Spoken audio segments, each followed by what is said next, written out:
Can you hear me now? That should do it. Sorry, we put in the new parts into the computer, and I forgot that it reset all of my settings, and I need to fix all of my settings. Anyways, hi. Um, no, I said hi. I have my shiny teeth and me stuck in my head because I was just brushing my teeth right before the stream, and it's so stuck in my head. I really want to sing it. Oh yes, there is a wonderful superstar behind me. She has been up there this entire time with her little legs sticking out. Harvest and Cece, thank you so much for coming to the stream with JR. I appreciate it. Um, but yeah, how is everybody doing? Also, STL, thank you for resubscribing. Congrats on beginning the year 2 climb. I hope you can make it there. Welcome back. And Space as well. The Powerpuff Girls. Well, now that's gonna be stuck in my head. Just so many songs stuck in my head anymore. And Harvest, thank you so much for the $10 donating towards Monkey Island. I'll get on that. I don't know if I'm gonna do a randomizer next or if I'm gonna do a like story-based game. Like I was recently put in contact with a bunch of visual novel devs, so I have a bunch of cool visual novels I can check out now, and or Monkey Island. Like there's a lot of games now that I can play. I don't know what I'm gonna do. Toss a monostream? Probably not soon. It won't be like with SB. Yeah, no worries. I don't think it would be, but I am very curious. Although you know what, I'm probably not gonna do a VN on Tuesday, considering my voice will probably still be recovering. But yeah, how is everybody today? Man, I gotta say, last night I did not have a great night. I had some, I was reflecting and realized something that was like not super happy. But then this morning I woke up and I had like a coffee time with my college friends, and then I got to play Clue with some of my other friends from Kansas, and now I feel a lot better. After hanging out with my friends, I'm like, oh, everything's okay. A new cat tree coming. Oh. I hope that he enjoys it. Even if it doesn't climb, even if he doesn't climb all the way up, maybe he'll like to rest on the bottom, you know, like hidden by the like tops of things, or in like a hole or something like that. A rough mental health thing. Yeah, no worries. Hey FTC! Kami has. I apologize, but we do that to block dangerous spam from random newcomers. Hey FTC. Oh, I need to tell you guys. I'll probably mention this again later, but hey JR, thank you for the host. Much love. Some pate instead of shredded cans, and he cleared it up fast. Ooh, yeah, especially for old cats. Yeah, they really like the mushy stuff. I gotta tell you guys, I cut my hair. I finally bit the bullet and I cut my hair. I cut like, here, I'm gonna stand back. I cut like 4 inches off of my hair. I'm wearing sweatpants, don't look at that. I cut like 4 inches off of my hair, so my hair used to be like down to here. And I cut this much off to try and get it to where the ends are healthy. It's a lot shorter for me, but like people can't notice how much shorter it is. But I haven't had hair, like having hair this short reminds me of being like 12 years old again, and it's strange for me. But my hair doesn't look as good as it should because I had to touch it so much to cut it, and so it won't look appropriately healed until I re-wet it and then give it a go. But but yeah, it's a lot shorter than it was, so there's no more of those wispy ends. I just finally did it myself since I can't go outside. Hey Smee! Thanks for saying it looks good. You do not want long hair again? I like having long hair, especially for curly hair. It really helps like weigh it down and not make it poof out and frizz. But my hair was so long and the ends were so dead, it was just getting tangled nonstop, and so I had to cut off all of the dead ends so that it would just stop getting tangled and be like more appropriate. And I just used kitchen scissors because I don't even have hair cutting scissors, so the ends don't like look that great, but you know, you make do with what you got. You understand my struggle. Oh, you're gonna cut it even shorter now because you like your short hair so much? From all the 40 to 50-year-old ladies. Oh, you're just about to cut all your hair off now too. Oh. Oh. There's so much haircut news with the quarantine going on to talk about. Oh, constantly in your eyes. Yeah, I hate it when hair is in my eyes. It's like your hair can get long enough that it's like this. For each inch. Oh, thank you, STL. Thank you for the 400 bits to recover my 4 inches of lost hair. Yeah, there's like a window where it's like short enough that it doesn't get in your eyes and then long enough that it doesn't get in your eyes, but like the in-between phase, it's dumb. 12 inches from a ponytail, so it's long enough to donate. Nice. I wonder if mine would be long enough to donate. I assume it would be. It's yeah, it's long enough. I could probably donate it. If I ever wanted to do a pixie cut or something, which you can't really do. The problem is that pixie cuts would take way more maintenance because I have curly hair than long hair does, because I would have to straighten it every day for it to look good, and I did that when I was in high school, and that's stupid. I'm lazy. Can't do it. On your Twitter profile pic? Oh, hang on.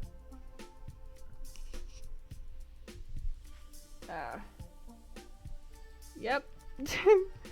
just some hair in there. I cut it last night, but apparently you can't tell. There's just hair in it. Hair just gets thick and it won't go long, just floofy. I don't know, that's how my hair is, but it's like that until it gets to like here, and then the longer it gets, the less floofy it gets because it weighs itself down. I really can't have anywhere above here without it being like, poof. It's a mess. Holding all the hair they cut was an interesting time. Nice to have it back to 1 inch. Yeah, long hair can be a lot. I like curly hair. I haven't been taking care of it the way that I need to, and this light is not doing it any favors. I'm just gonna say that my hair does not normally look this gray, but I've got like weird light from the outside impacting it. So trust me, I'm prettier in real life, but I need to be like deep conditioning it, and the water in this apartment is not conducive to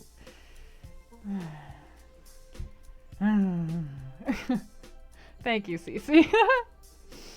But yes. Oh, is that the photo? Damn! That's some thick hair too. That's some nicely thick hair. That's gonna help some people out there. Well done. Well done. Thank you for sharing that. Yeah, it looks great.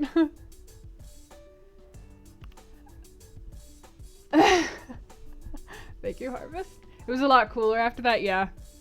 Yeah. I'm not used to it being this short because it gets like stuck on my like hair collar. It's like everywhere. Oh my god. Anyways, so today everybody, we're going to goodness. How many chapters even of this book do we have left? We're on chapter 31 and chapter 38 is the end of the book. So we are really closing in there. Probably like 1 or 2 more streams left. Until we get to the end of the book. That's very exciting. Oh, I've never thought about donating beards, but that's because I don't have one. That makes sense. Thank you for donating to charity, STL. That's very good. But yes, we are currently on chapter 31 of Jane Eyre. So, first of all, does anybody need a recap? And does anybody need a recap from the beginning for where we are at? I will ask so as to spare us all some time, just in case that's not the case. In the last stream, what happened was Jane met with Mr. Rochester. He explained why he did what he did, and chat seemed divided on whether he was justified in making his decision to basically be a bigamist and marry Jane without her knowing that he already has a wife who is very mentally ill and murderous.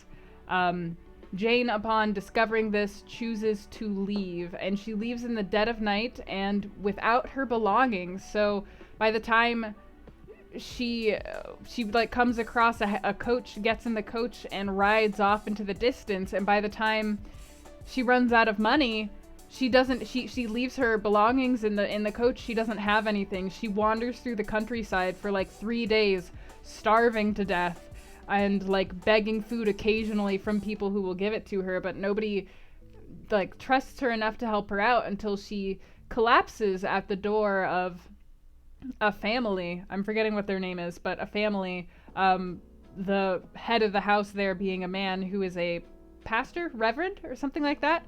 And she recovers with them, and they grow to really like her, and they have a death in their family, and so like it seems like they're kind of like bonding.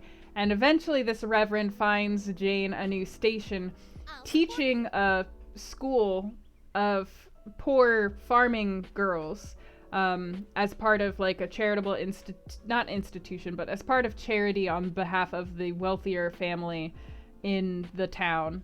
And Jane is like, it's not going to be earning a lot of money, but she's going to have her own school and her own house, and she's going to be employed and be able to eat food. So Jane was just about to set off and see how she likes that situation, and that's where we ended off. Until our Twitch baby. What would our Twitch baby look like? Volumes, thank you for resubscribing, and welcome back to the fold.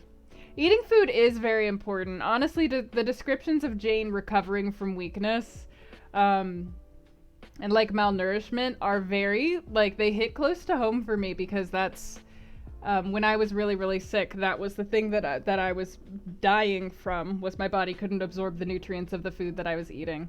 And so it's like, I have been there, unfortunately, and I'm like, oh, this is a really good description of what that's like and what recovering from that is like. Although Jane recovered from it way faster than I did, probably because Jane's body can absorb nutrients and mine can't. Drinking water is very important. Cheers, FTC. And cheers, Volumes. And cheers, STL.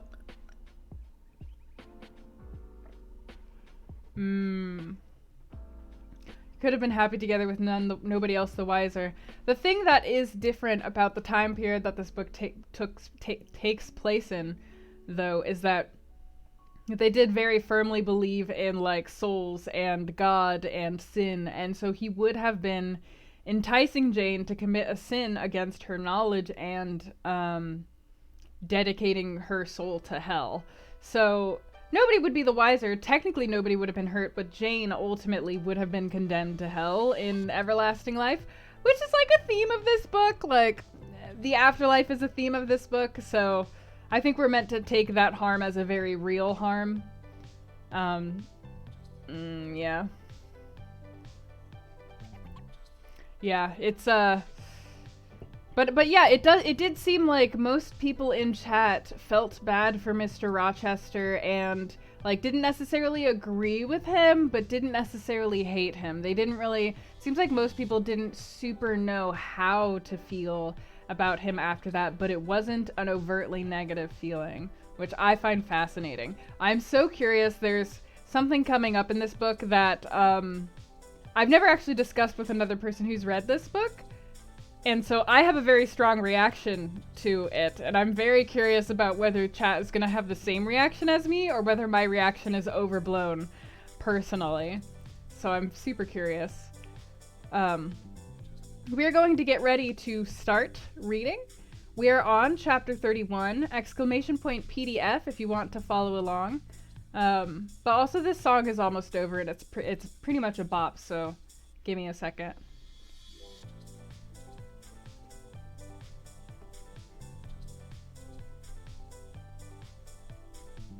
I'm teasing it well. Good. I'm glad I can tease a book very well. I just like, it's one of the parts of the book that gets probably the most visceral response from me personally. But like, I'm aware that that just could really just be a me thing, and it could just be like a part of my personality. That is why it's so visceral for me, and like my experiences. So that's why I'm so curious about whether other people are gonna feel the same thing. Oh, I definitely will. I'm definitely gonna ask the question when the chapter is up. I'm gonna be like, "How do you guys feel about such and such a thing?" It's definitely gonna happen. Um, But with all of that being said, let us begin at chapter 31. My home, then, when I at last find a home, is a cottage, a little room with whitewashed walls and a sanded floor, containing 4 painted chairs and a table, a clock, a cupboard, with 2 or 3 plates and dishes, and a set of tea things in delf. Above, a chamber of the same dimensions as the kitchen, with a deal bedstead and a chest of drawers, small, yet too large to be filled with my scanty wardrobe, though the kindness of my gentle and generous friends has increased that by a modest stock of such things as are necessary. It is evening. I have dismissed, with the fee of an orange, the little orphan who serves me as a handmaid. I am sitting alone on the hearth. This morning the village school opened. I had 20 scholars, but 3 of the number can read, none can write or cipher. Several knit, and a few sew a little. They speak with the broadest accent of the district. At present they and I have a difficulty in understanding each other's language. Some of them are unmannered, rough, intractable, as well as ignorant. But others are docile, and have a wish to learn, and evince a disposition that pleases me. I must not forget that these coarsely clad little peasants are of flesh and blood as good as the scions of the gentlest genealogy, and that the germs of native excellence, refinement, intelligence, kind feeling, are as likely to exist in their hearts as in those of the best born. My duty will be to develop these germs. Surely I shall find some happiness in discharging that office. Much enjoyment I do not expect in the life opening before me, yet it will, doubtless, if I regulate my mind and exert my powers as I ought, yield me enough to live on from day to day. I just want to point out that Jane's belief that the kids in this farmhouse are every bit as possible of like refinement and intelligence and empathy as the best born people is a singular belief. It was not commonly believed around this time. It was more commonly believed that your traits were inherited in your blood, and that's why nobility was a thing, because those people just had the blood, had blue blood, they had noble blood, so therefore they were more refined and just better overall, more intelligent, more moral as people. And people who were poor had worse blood, they had low blood, and they were inherently worse.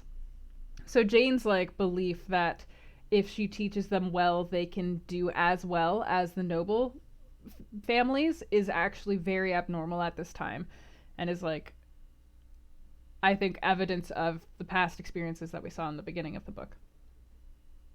Was I very gleeful, settled, content during the hours I passed in yonder bare, humble schoolroom this morning and afternoon? Not to deceive myself, I must reply, no. I felt desolate to a degree. I felt, yes, idiot that I am, I felt degraded. I doubted I had taken a step which sank instead of raising me in the scale of social existence. I was weakly dismayed at the ignorance, the poverty, the coarseness of all I heard and saw round me. But let me not hate and despise myself too much for these feelings. I know them to be wrong, and that is a great step gained. I shall strive to overcome them. Tomorrow, I trust, I shall get the better of them partially, and in a few weeks perhaps they will be quite subdued. In a few months it is possible the happiness of seeing progress and a change for the better in my scholars may substitute gratification for disgust. Penny Unwise, thank you for following. Enjoy your apprenticeship here. But also, Jane's checking her privilege. Look at her go. Meantime, let me ask myself one question. Which is better? To have surrendered to temptation, listened to passion, made no painful effort, no struggle, but to have sunk down in the silken snare, fallen asleep on the flowers covering it, wakened in a southern clime amongst the luxuries of a pleasure villa, to have been now living in France, Mr. Rochester's mistress, delirious with his love half my time, for he would, oh, yes, he would have loved me well for a while. He did love me. No one will ever love me so again. I shall never more know the sweet homage given to beauty, youth, and grace, for never to anyone else shall I seem to possess these charms. He was fond and proud of me. It is what no man besides will ever be. But where am I wandering, and what am I saying, and above all feeling? Whether is it better, I ask, to be a slave in a fool's paradise at Marseilles, fevered with delusive bliss one hour, suffocating with the bitterest tears of remorse and shame the next, or to be a village schoolmistress, free and honest, in a breezy mountain nook in the healthy heart of England? Yes, I feel now that I was right when I adhered to principle in law, and scorned and crushed the insane promptings of a frenzied moment. God directed me to a correct choice. I thank his providence for the guidance.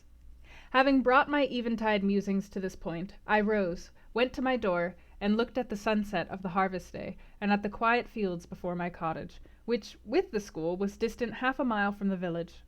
The birds were singing their last strains. The air was mild, the dew was balm.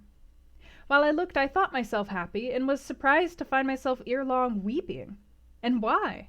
For the doom which had reft me from adhesion to my master? For him I was no more to see, for the desperate grief and fatal fury, consequences of my departure, which might now perhaps be dragging him from the path of right, too far to leave hope of ultimate restoration thither. At this thought I turned my face aside from the lovely sky of eve and lonely vale of Morton. I say lonely, for in that bend of it visible to me there was no building apparent save the church and the parsonage, half hid in the trees, and quite at the extremity the roof of Vale Hall, where the rich Mr. Oliver and his daughter lived. I hid my eyes and leant my head against the stone frame of my door, but soon a slight noise near the wicket which shut in my tiny garden from the meadow beyond it made me look up. A dog, old Carlo, Mr. Rivis's pointer, as I saw in a moment, was pushing the gate with his nose, and St. John himself leant upon it with folded arms, his brow knit, his gaze, grave almost to displeasure, fixed on me. I asked him to come in. No, I cannot stay. I have only brought you a little parcel my sisters left for you. I think it contains a color box, and pencils and paper. I approached to take it. A welcome gift it was. He examined my face, I thought with austerity, as I came near. The traces of tears were doubtless very visible upon it. Have you found your first day's work harder than you expected? He asked. Oh, no! On the contrary, I think in time I shall get on with my scholars very well. But perhaps your accommodations, your cottage, your furniture, have disappointed your expectations. They are in truth scanty enough, but— I interrupted. My cottage is clean and weather-proof, my furniture sufficient and commodious. All I see has made me thankful, not despondent. I'm not absolutely such a fool and sensualist as to regret the absence of a carpet, a sofa, and silver plate. Besides, 5 weeks ago I had nothing. I was an outcast, a beggar, a vagrant. Now I have acquaintance, a home, a business. I wonder at the goodness of God, the generosity of my friends, the bounty of my lot. I do not repine. But you feel solitude and oppression? The little house there behind you is dark and empty. I have hardly had time yet to enjoy a sense of tranquillity, much less to grow impatient under one of loneliness. Very well. I hope you feel the content you express. At any rate, your good sense will tell you that it is too soon yet to yield to the vacillating fears of Lot's wife. What you had left before I saw you, of course I do not know, but I counsel you to resist firmly every temptation which would incline you to look back. Pursue your present career steadily, for some months at least. It is what I mean to do, I answered. St. John continued. It is hard work to control the workings of inclination and turn the bent of nature, but that it may be done. I know from experience. God has given us, in a measure, the power to make our own fate, and when our energies seem to demand a sustenance they cannot get, when our will strains after a path we may not follow, we need neither starve from inanition nor stand still in despair. We have but to seek another nourishment for the mind, as strong as the forbidden food it longed to taste, and perhaps purer, and to hew out for the adventurous foot a road as direct and broad as the one fortune has blocked up against us, if rougher than it. A year ago I was myself intensely miserable because I thought I had made a mistake in entering the ministry. Its uniform duties wearied me to death. I burnt for the more active life of the world, for the more exciting toils of a literary career, for the destiny of an artist, author, orator, anything other than that of a priest. Yes, the heart of a politician, of a soldier, of a votary of glory, a lover of renown, a luster after power beat under my curate's surplice. I considered. My life was so wretched, it must be changed, or I must die. After a season of darkness and struggling, light broke and relief fell. My cramped existence all at once spread out to a plain without bounds. My powers heard a call from heaven to rise, gather their full strength, spread their wings, and mount beyond ken. God had an errand for me, to bear which afar, to deliver it well, skill and strength and courage and eloquence, the best qualifications of soldier, statesman, and orator were all needed, for these all center in the good missionary. A missionary I resolved to be. From that moment my state of mind changed, the fetters dissolved and dropped from every faculty, leaving nothing of bondage but its galling soreness, which time only can heal. My father indeed imposed the determination, but since his death I have not a legitimate obstacle to contend with. Some affairs settled, a successor for Morton provided, an entanglement or two of the feelings broken through or cut asunder, a last conflict with human weakness, in which I know I shall overcome, because I have vowed that I will overcome, and I leave Europe for the East. He said this in his peculiar, subdued, yet emphatic voice, looking, when he had ceased speaking, not at me, but at the setting sun, at which I looked too. Both he and I had our backs towards the path leading up the field to the wicket. We had heard no step on that grass-grown track. The water running in the vale was the one lulling sound of the hour and scene. We might well then start, when a gay voice, sweet as a silver bell, exclaimed, "Good evening, Mr. Rivers, and good evening, old Carlo. Your dog is quicker to recognize his friends than you are, sir. He pricked his ears and wagged his tail when I was at the bottom of the field, and you have your back towards me now." It was true. Though Mr. Rivers had started at the first of those musical accents, as if a thunderbolt had split a cloud over his head, he stood yet, at the close of the sentence, in the same attitude in which the speaker had surprised him, his arm resting on the gate, his face directed towards the west. He turned at last with measured deliberation. A vision, as it seemed to me, had risen at his side. There appeared within 3 feet of him a form clad in pure white, a youthful, graceful form, full yet fine in contour, and when, after bending to caress Carlo, it lifted up its head and threw back a long veil, there bloomed under his glance a face of perfect beauty. Perfect beauty is a strong expression, but I do not retrace or qualify it. As sweet features as ever the temperate clime of Albion molded, as pure hues of rose and lily as ever her humid gales and vapory skies generated and screened, justified in this instance the term. No charm was wanting, no defect perceptible. The young girl had regular and delicate lineaments, eyes shaped and colored as we see them in lovely pictures, large and dark and full. The long and shadowy eyelash which encircles a fine eye was so soft a fascination, the penciled brow which gives such clearness, the white smooth forehead which adds such repose to the livelier beauties of tint and ray, the cheek oval, fresh and smooth, the lips fresh too, ruddy, healthy, sweetly formed, the even and gleaming teeth without flaw, the small dimpled chin, the ornament of rich, plenteous tresses, all advantages, in short, which, combined, realized the ideal of beauty, were fully hers. I wondered as I looked at this fair creature. I admired her with my whole heart. Nature had surely formed her in a partial mood, and, forgetting her usual stinted stepmother the dole of gifts, had endowed this, her darling, with a grand dame's bounty. What did St. John Rivers think of this earthly angel? I naturally asked myself that question as I saw him turn to her and look at her, and, as naturally, I sought the answer to the inquiry in his countenance. He had already withdrawn his eye from the Paris, and was looking at a humble tuft of daisies which grew by the wicket. "A lovely evening, but late for you to be out alone," he said, as he crushed the snowy heads of the closed flowers with his foot. "Oh, I only came from—" She mentioned the name of a large town some 20 miles distant. "This afternoon. Papa told me you had opened your school, and that the new mistress was come, and so I put on my bonnet after tea, and ran up the valley to see her. This is she?" pointing to me. "It is," said St. John. "Do you think you shall like Morton?" she asked of me, with a direct and naive simplicity of tone and manner, pleasing if childlike. I hope I shall. I have many inducements to do so. Did you find your scholars as attentive as you expected? Quite. And do you like your house? Very much. Have I furnished it nicely? Very nicely indeed. And made a good choice of an attendant for you in Alice Wood? You have indeed. She is teachable and handy.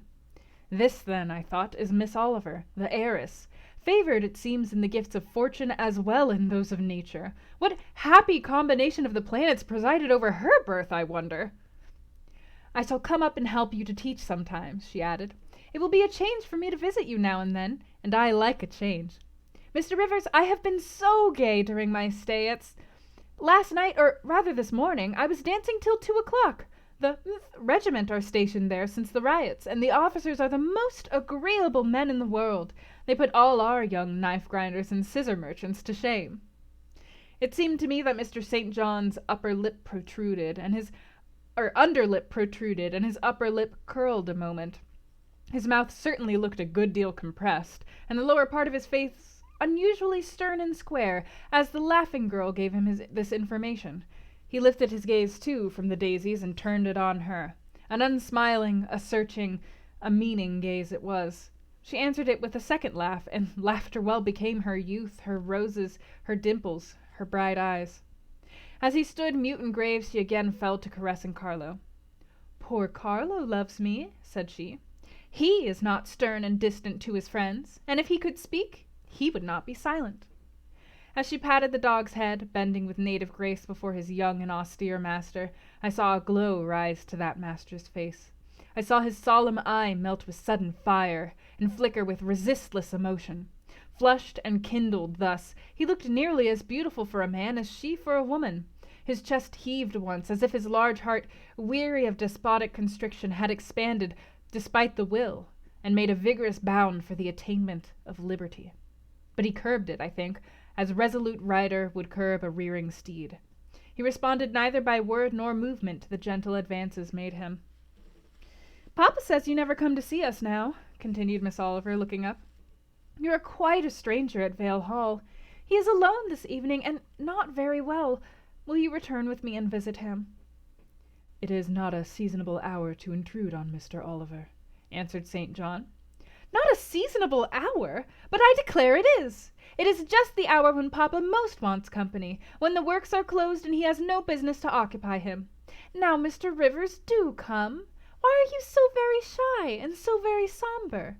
She filled up the hiatus his silence left by a reply of her own. "I forgot!" she exclaimed, shaking her beautiful curled head, as if shocked at herself. "I am so giddy and thoughtless. Do excuse me. It had slipped my memory that you have good reasons to be indisposed for joining in my chatter. Diana and Mary have left you, and Morehouse is shut up, and you are so lonely. I am sure I pity you. Do come and see Papa." "Not tonight, Miss Rosamond. Not tonight." Mr. St. John spoke almost like an automaton. Himself only knew the effort it cost him thus to refuse. "Well, if you are so obstinate, I will leave you, for I dare not stay any longer. The dew begins to fall. Good evening." She held out her hand. He just touched it. "Good evening," he repeated, in a voice low and hollow as an echo. She turned, but in a moment returned. "Are you well?" she asked. Well might she put the question. His face was blanched as her gown. "Quite well," he enunciated, and with a bow he left the gate. She went one way, he another. She turned twice to gaze after him as she tripped fairy-like down the field. He, as he strode firmly across, never turned at all. This spectacle of another's suffering and sacrifice rapt my thoughts from exclusive meditation on my own. Diana Rivers had designated her brother inexorable as death. She had not exaggerated. So that's chapter 31, a little bit more of a peek at Mr. St. John Rivers and his disposition, his I don't know what you would call that, his severity, I guess. It's so intense. And yes, Harvest, Jane describes every woman in all of these books in such voluptuous terms, and men she's always just like, Oh, he was like pretty, and like he's got like dark eyes, and they're all intense and stuff. And yeah, no, he looks like a Roman statue. That's all you need to know. Cheers, FTC.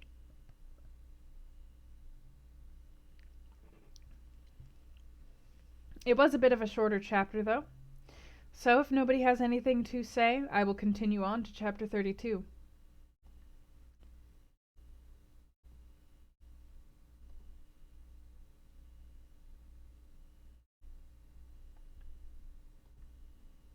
He's okay, but damn! Check her out. I know she already said that Mr. St. John Rivers was the most attractive man she's ever looked at, but Mr. St. John Rivers did not get the same level of attention. That's all I'm saying.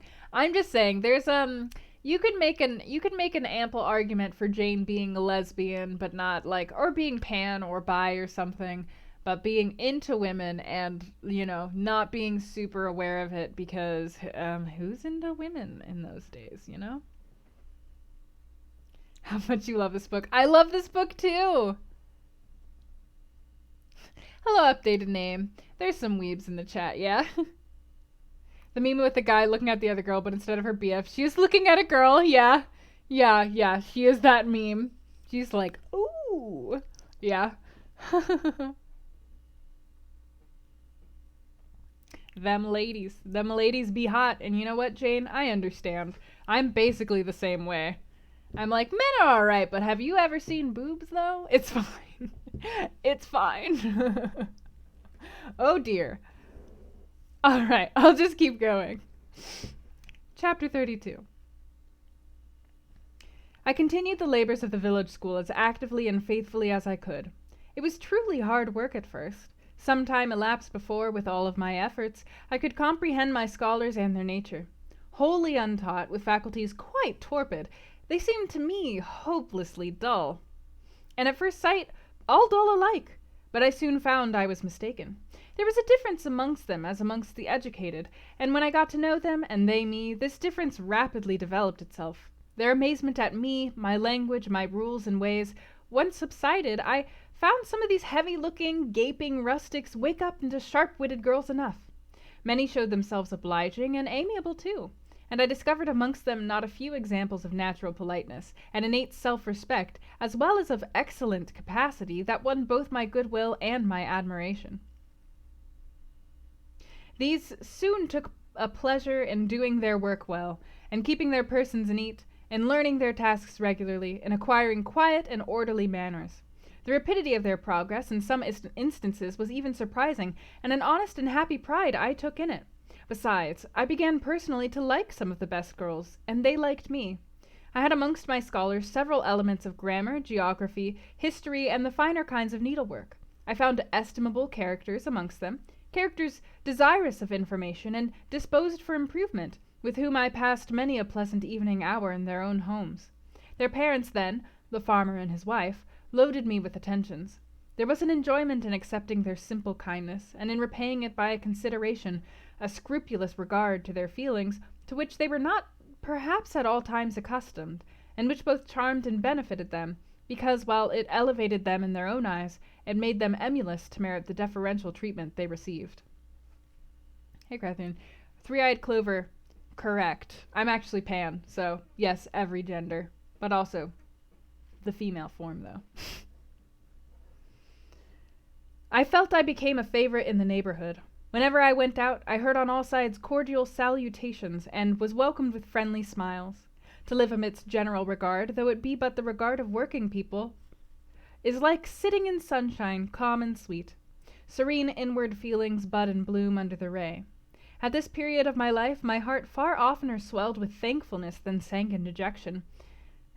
And yet, reader, to tell you all, in the midst of this calm, this useful existence, after a day passed in honorable exertion amongst my scholars, an evening spent in drawing or reading contentedly alone, I used to rush into strange dreams at night, dreams many-colored, agitated, full of the ideal, the stirring, the stormy, dreams where, amidst unusual scenes, charged with adventure, with agitating risk and romantic chance, I still again and again met Mr. Rochester, always at some exciting crisis, and then the sense of being in his arms and hearing his voice, meeting his eye, touching his hand and cheek, loving him, being loved by him, the hope of passing a lifetime at his side would be renewed with all its first force and fire.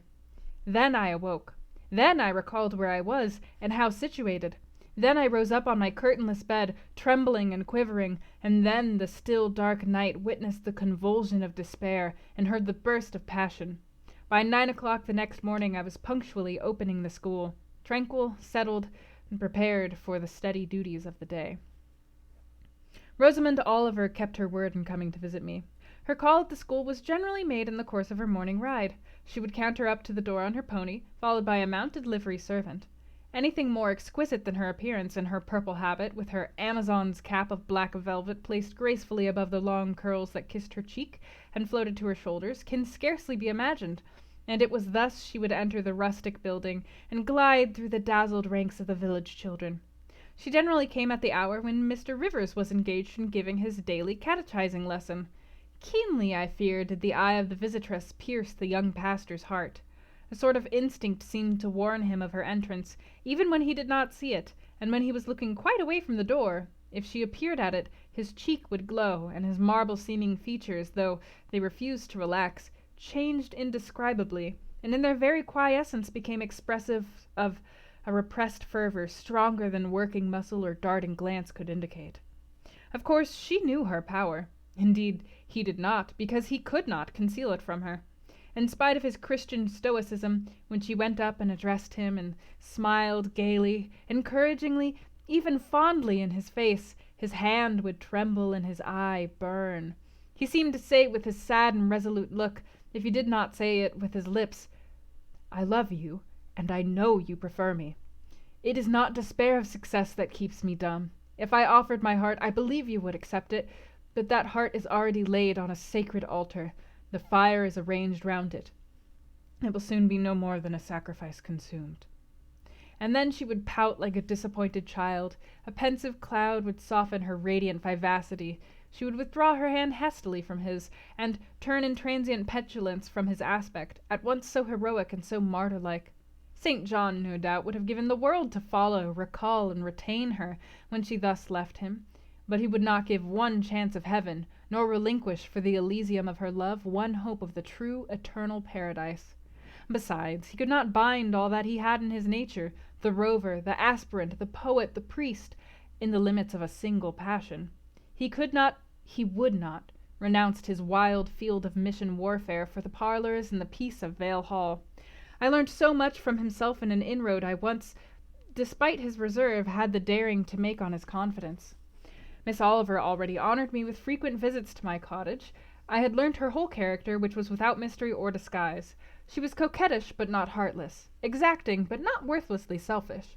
She had been indulged from her birth, but was not absolutely spoilt.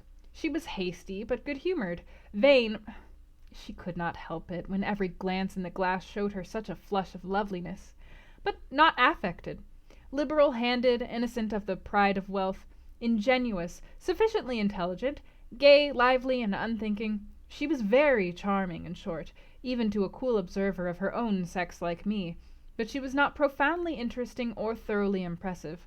A very different sort of mind was hers from that, for instance, of the Sisters of St. John. Still, I liked her almost as I liked my pupil Adele, except that, for a child whom we have watched over and taught, a closer affection is engendered than we can give an equally attractive adult acquaintance. She had taken an amiable caprice to me. She said I was like Mr. Rivers, only, certainly, she allowed, not 1/10 so handsome, though I was a nice, neat little soul enough, but he was an angel. I was, however, good, clever, composed, and firm, like him. I was a lusus naturae, she affirmed. As a village schoolmistress, she was sure my previous history, if known, would make a delightful romance.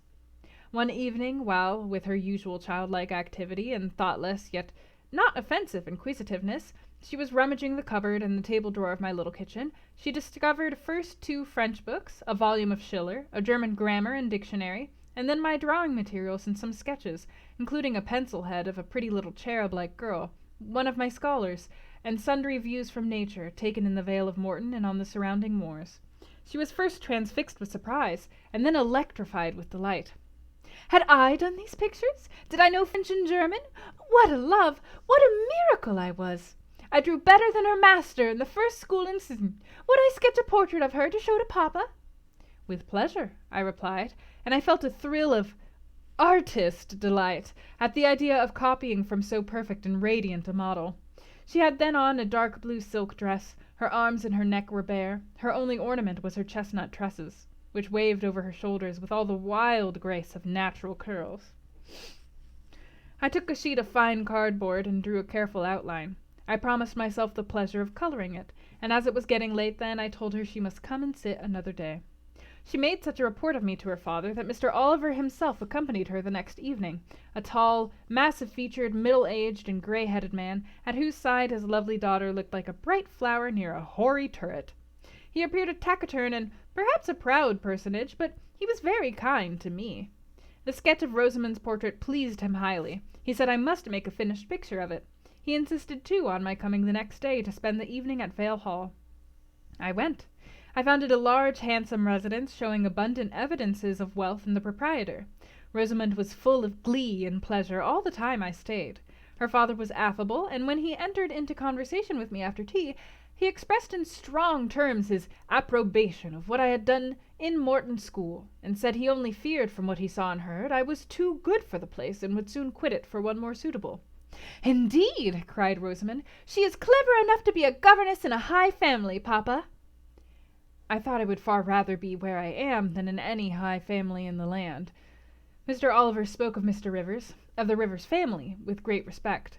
He said it was a very old name in that neighborhood, that the ancestors of the house were wealthy, that all Morton had once belonged to them, that even now he considered the representative of the house might, if he liked, make an alliance with the best. He accounted it a pity that so fine and talented a young man should have formed the design of going out as a missionary. It was quite throwing a valuable life away. It appeared, then, that her father would throw no obstacle in the way of Rosamond's union with St. John. Mr. Oliver evidently regarded the young clergyman's good birth, old name, and sacred profession as sufficient compensation for the want of fortune. It was the 5th of November, and a holiday. My little servant, after helping me to clean my house, was gone, well satisfied with the fee of a penny for her aid. All about me was spotless and bright, scoured floor, polished grate, and well-rubbed chairs. I had also made myself neat, and now had the afternoon before me to spend as I could. The translation of a few pages of German occupied an hour. Then I got my palette and pencils, and fell to the more soothing, because easier, occupation of completing Rosamond Oliver's miniature. But only because it was easier. That's the only thing that was soothing about painting Rosamond's face. The head was finished already. There was but the background to tint and the drapery to shade off, a touch of carmine, too, to add to the ripe lips, a soft curl here and there to the tresses, a deeper tinge to the shadow of the lash under the azured eyelid. I was absorbed in the execution of these nice details, when, after one rapid tap, my door unclosed, admitting St. John Rivers. "I am come to see how you are spending your holiday," he said. "Not, I hope, in thought?" "No, that is well. While you draw, you will not feel lonely. You see, I mistrust you still, though you have borne up wonderfully so far. I have brought you a book for evening solace." And he laid on the table a new publication, a poem, one of those genuine productions so often vouchsafed to the fortunate public of those days, the golden age of modern literature. Alas, the readers of our era are less favored. But courage! I will not pause either to accuse or repine. I know poetry is not dead, nor genius lost, nor has Mammon gained power over either to bind or slay. They will both assert their existence, their presence, their liberty and strength again one day. Powerful angels safe in heaven, they smile when sordid souls triumph and feeble ones weep over their destruction. Poetry destroyed? Genius banished? No! Mediocrity, no. Do not let envy prompt you to the thought. No, they not only live, but reign and redeem, and without their divine influence spread everywhere, you would be in hell. The hell of your own meanness. While I was eagerly glancing at the bright pages of Marmion, for Marmion it was, St. John stooped to examine my drawing. His tall figure sprang erect again with a start. He said nothing. I looked up at him. He shunned my eye. I knew his thoughts well, and could read his heart plainly. At the moment I felt calmer and cooler than he. I had then temporarily the advantage of him, and I conceived an inclination to do him some good, if I could. With all his firmness and self-control, thought I, he tasks himself too far, locks every feeling and pang within, expresses, confesses, imparts nothing. I am sure it would benefit him to talk a little about his sweet Rosamond, whom he thinks he ought not to marry. I will make him talk. I said first, "Take a chair, Mr. Rivers." But he answered, as he always did, that he could not stay. "Very well," I responded mentally. "Stand if you like, but you shall not go just yet. I am determined. Solitude is at least as bad for you as it is for me. I'll try if I cannot discover the secret spring of your confidence, and find an aperture in that marble breast through which I can shed one drop of the balm of sympathy." "Is this portrait like?" I said bluntly. "Like? Like whom?" I did not observe it closely. "Don't imagine such hard things. Fancy me— No, sorry, I skipped a page. You did, Mr. Rivers." He almost started at my sudden and strange abruptness. He looked at me astonished. "Oh, that is nothing yet," I muttered within. "I don't mean to be baffled by a little stiffness on your part. I'm prepared to go to considerable lengths." I continued, "You observed it closely and distinctly, but I have no objection to your looking at it again," and I rose and placed it in his hand. "A well-executed picture," he said. "Very soft, clear coloring, very graceful and correct drawing." "Yes, yes, I know all that. But what of the resemblance? Who is it like?" Mastering some hesitation, he answered, "Miss Oliver, I presume." "Of course. And now, sir, to reward you for the accurate guess, I will promise to paint you a careful and faithful duplicate of this very picture, provided you admit that the gift would be acceptable to you. I don't wish to throw away my time and trouble on an offering you would deem worthless." He continued to gaze at the picture. The longer he looked, the firmer he held it, the more he seemed to covet it. "It is like," he murmured. "The eye is well managed. The color, light, expression are perfect. It smiles. Would it comfort or would it wound you to have a similar painting? Tell me that. When you are at Madagascar, or at the Cape, or in India, would it be a consolation to have that memento in your possession, or would the sight of it bring recollections calculated to enervate and distress?" He now furtively raised his eyes. He glanced at me, irresolute, disturbed. He again surveyed the picture. "That I should like to have it is certain. Whether it would be judicious or wise is another question." Since I had ascertained that Rosamond really preferred him, and that her father was not likely to oppose the match, I, less exalted in my views than St. John, had been strongly disposed in my own heart to advocate their union. It seemed to me that, should he become the possessor of Mr. Oliver's large fortune, he might do as much good with it as if he went and laid his genius out to wither, and his strength to waste, under a tropical sun. With this persuasion I now answered, "As far as I can see, it would be wiser and more judicious if you were to take to yourself the original at once." By this time he had sat down. He had laid the picture on the table before him, and with his brow supported on both hands, hung fondly over it. I discerned he was now neither angry nor shocked at my audacity. I saw even that to be thus frankly addressed on a subject he had deemed unapproachable, to hear it thus freely handled, was beginning to be felt by him as a new pleasure, an unhoped-for relief. Reserved people often really need the frank discussion of their sentiments and griefs more than the expansive. The sternest seeming stoic is human after all, and to burst with boldness and goodwill into the silent sea of their souls is often to confer on them the first of obligations. "She likes you, I am sure," said I, as I stood behind his chair, "and her father respects you. Moreover, she is a sweet girl, rather thoughtless, but you would have sufficient thought for both yourself and her. You ought to marry her." "Does she like me?" he said. "Certainly. Better than she likes anyone else. She talks of you continually. There is no subject she enjoys so much or touches upon so often." "It is very pleasant to hear this," he said. "Very. Go on for another quarter of an hour."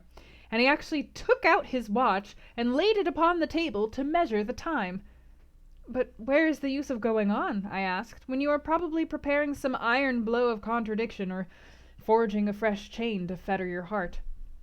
"Don't imagine such hard things. Fancy me yielding and melting as I am doing.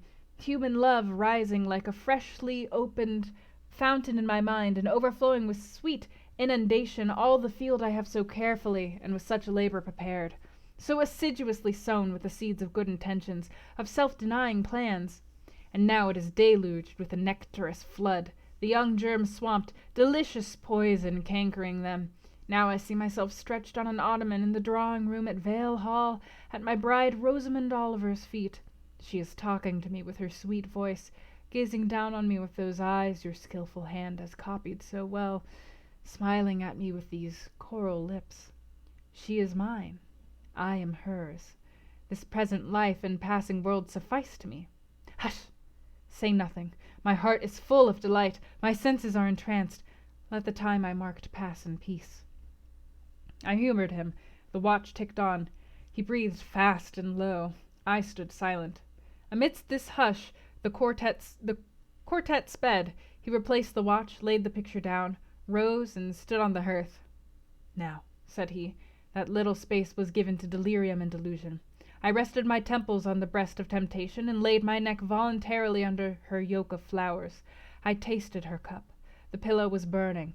There was an asp in the garland. The wine has a bitter taste. Her promises are hollow. Her offers false. I see and know all this. I gazed at him in wonder.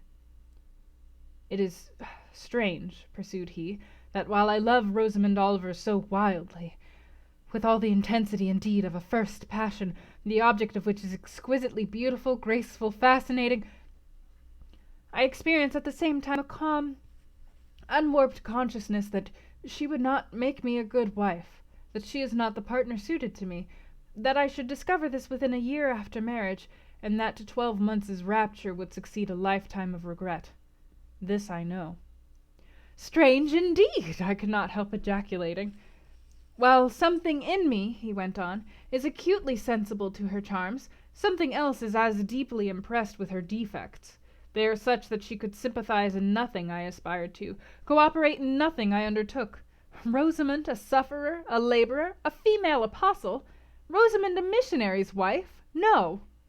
But you need not be a missionary. You might relinquish that scheme. Relinquish? What? My vocation? My great work? My foundation laid on earth for a mansion in heaven? My hopes of being numbered in the band who have merged all ambitions in the glorious one of bettering their race, of carrying knowledge into the realms of ignorance, of substituting peace for war, freedom for bondage, religion for superstition, the hope of heaven for the fear of hell? Must I relinquish that? It is dearer than the blood in my veins. It is what I have to look forward to and to live for. After a considerable pause, I said, And Miss Oliver? Are her disappointment and sorrow of no interest to you? Miss Oliver is ever surrounded by suitors and flatterers. In less than a month my image will be effaced from her heart. She will forget me and will marry, probably, someone who will make her far happier than I should do. You speak coolly enough, but you suffer in the conflict. You are wasting away. No. If I get a little thin, it is with anxiety about my prospects, yet unsettled, my departure continually procrastinated. Only this morning I received intelligence that the successor, whose arrival I have been so long expecting, cannot be ready to replace me for 3 months to come yet, and perhaps the 3 months may extend to 6. You tremble and become flushed whenever Miss Oliver enters a schoolroom. Again the surprised expression crossed his face. He had not imagined that a woman would dare speak so to a man. For me, I felt at home in this sort of discourse. I could never rest in communication with strong, discreet, and refined minds, whether male or female, till I had passed the outworks of conventional reserve and crossed the threshold of confidence, and won a place by their heart's very hearthstone. You are original, said he, and not timid.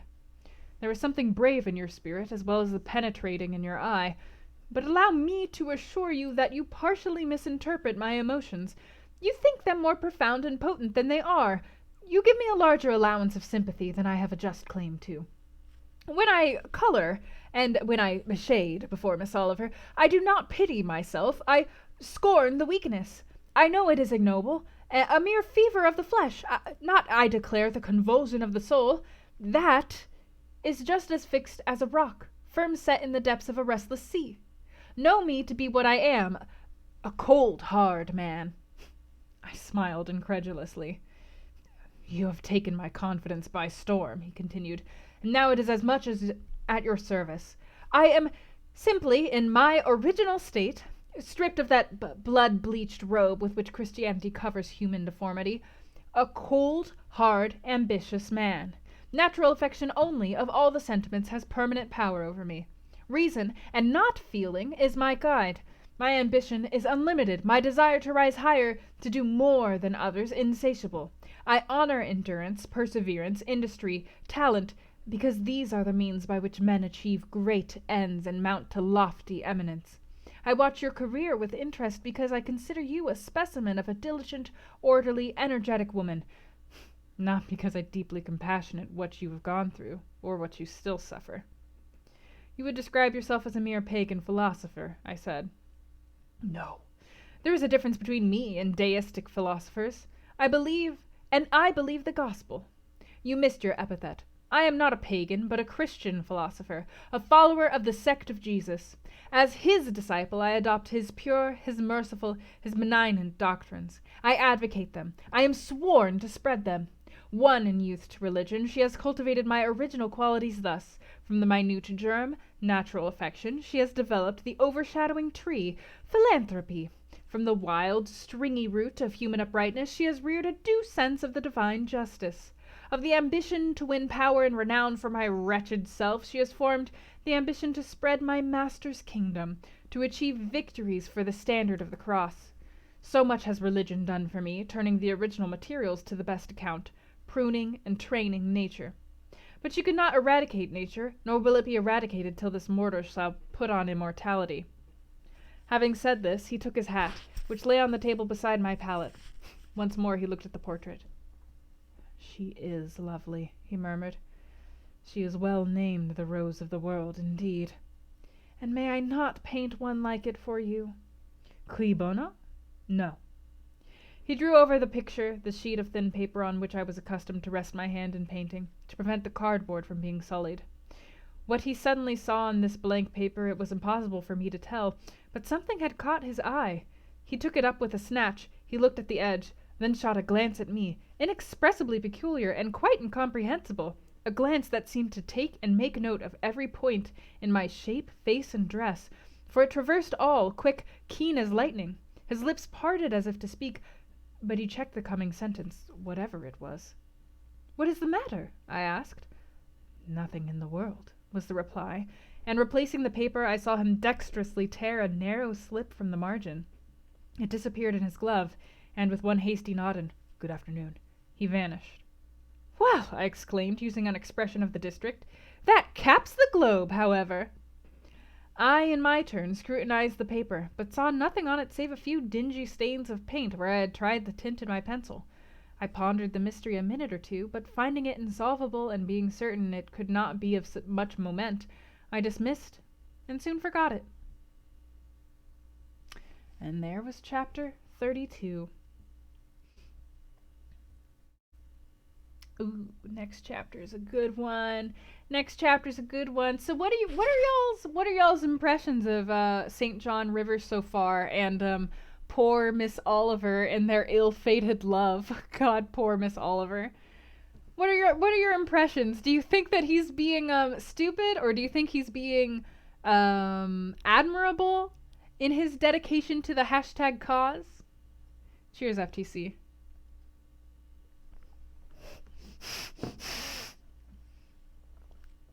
Harvest. You're like, well, at least I relate as far as that goes. Yeah, poor guy is struggling. Poor guy is having a hard time. Reminds you of Jane pushing their emotions away due to station. Interesting. I've never really considered St. John and Jane as like similar types of characters, but like I've never considered that. I always saw St. John as like so much more stubborn as Jane, but I guess Jane is also very stubborn. My name is blah blah blah. But here she's like basically begging him to marry her, and he's like, "No, I want to be a missionary.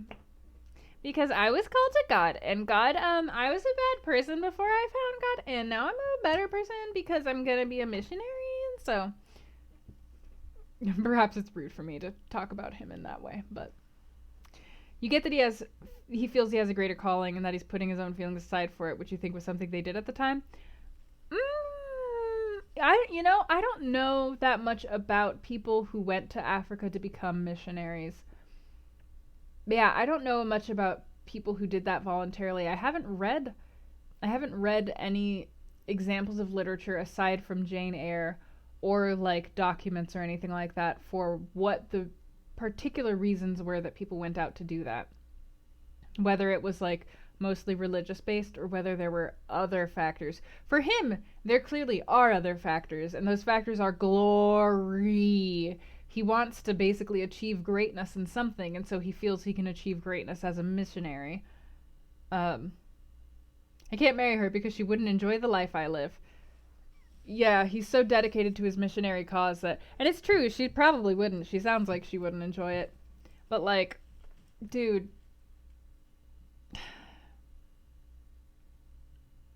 it does kind of like maybe he does know himself well enough, maybe he does know himself better, but it does kind of look like he's just being stubborn just cuz. And he's like, "No, trust me. This is the thing. I'm not going to do that.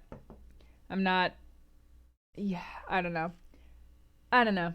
I don't know how to feel about Mr. St. John Rivers. He's always been a complex and intriguing character in this book for me, and I've never quite fully formed a complete opinion about him. Does he maybe think he isn't worthy of her? I guess that could be an interpretation because he doesn't think he would be able to make her happy, but he doesn't think he would be able to make her happy because he wants to live a missionary's life. So, and he also thinks that he would just be like too flighty, like he would want too much from life, and she couldn't satisfy him basically. Bye FTC, thanks for coming.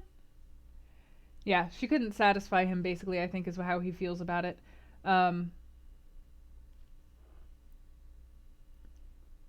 which would be good for him to know ahead of time if he like I mean it is good that he's not looking at like one woman to literally satisfy to fix all of his life's problems for him, so like in that way kudos to him, he's doing good, but I don't know. I don't know.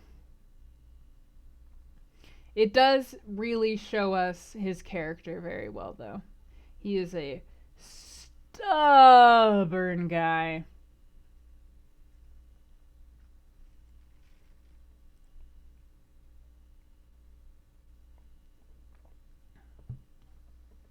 You do think he's a bit of a tip?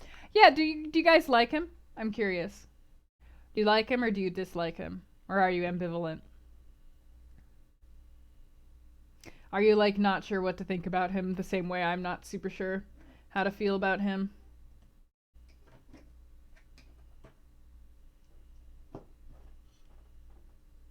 You know what? I guess if you're not super sure how to feel about a person, that kind of means that you don't really like them, huh? Oh, Cece likes him. Why do you like him? I'm curious.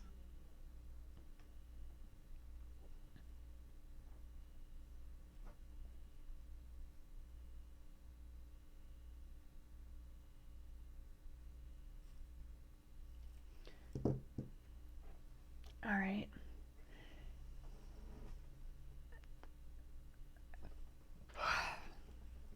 Get ready for chapter 33. We're getting so close to the end. I'm a little stressed.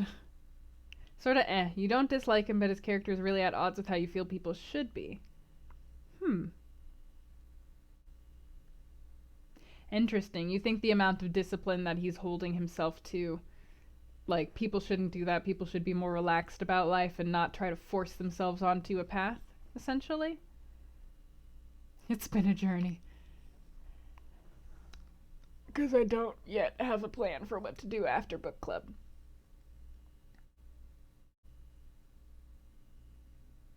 Interesting, but you feel like he would really annoy you if he was a real person? He would definitely annoy me. Mm-hmm. I don't like, because he would, that he would be like sitting in the party judging everybody. for being sinful. He's rational and logical and also compassionate. Like you said before, he knows we want more and Oliver won't give him that, but also what he can give her and can find in others and well. Interesting. So you feel he's rational, logical, and compassionate. Interesting. I don't think that he himself feels that he's compassionate because he told Jane that he doesn't have any natural sympathy for people, and he like made it clear that the reason that he helped her is not because he feels any like sympathy or empathy for her struggles, but because he feels she could be useful to him. You would fight him. So he is at least denying that he is compassionate. I think that's like Jane was trying to be like, I don't know if you're as cold and hard as you say you are, and he's like, no, I am. So self-discipline is important, but he's literally like, she'd be awesome and stuff, but he's also like, fortune and glory for my name. But he's not maybe ask her and let her choose. That would be a hard choice. I wonder if he's much older than her. That would be a hard choice to make when you're young. Would you like to get married to me, whom you love, and also go to Africa and be a missionary's wife? Or neither of those things? And it's like, God, goodness, I wonder. Yeah, but he's also saying that he doesn't believe that he would be happy with her past a year, which is bleak. Rude. I guess that's not true love then. I wonder that he doesn't just say that it's lust if he thinks that he wouldn't be happy with her after a year. Because like I would assume that if it takes a year for you to tire of a person, then you probably weren't in love with them. I guess back then the infatuation was love to them back then.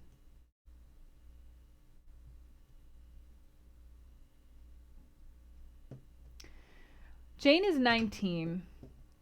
They did not say what age Miss Oliver was, but I think they did. St. John is the oldest of all of the family members, so he's older than his two sisters. So he's probably at least 4 or 5 years older than Jane, at least. But honestly, probably older because he's a clergyman, which means that he would have had to have gone to school and been trained in the clergy. It was more like a bunch of boys got sent off to rich kid club and they partied for a while and then they were like trained in the clergy and went to go be a clergyman. So yeah, he's probably like late 20s at least. Oh no, St. John's sisters were not 16. They were older, I believe.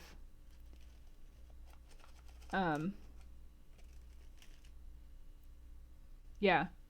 Because if they were about, I don't think they were younger than Jane. I wonder if I can Google this and find out information because I really do not think that they were younger than Jane. Oh gosh, Diana Rivers age.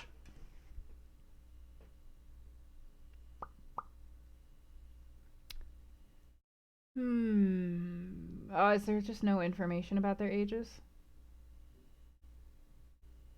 Don't Google this, by the way. Don't Google it because you will spoil yourself. I'm not sure that her age is ever actually. Yeah, I don't know that her age is ever actually specified. That any of those two's ages are. I really do not think that they were younger though.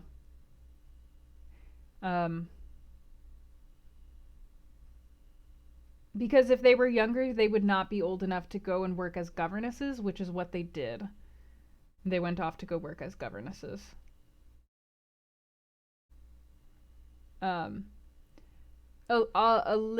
Miss Oliver definitely is younger though.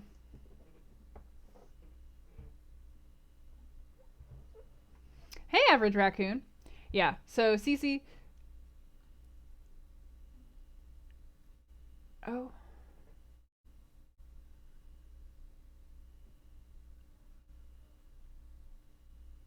Especially if St. John Rivers is older, which he would have to be because he would have had to go to college, and he is their sister, then and he is their brother, then they're going to be closer in age to him because that's how birth control worked back then.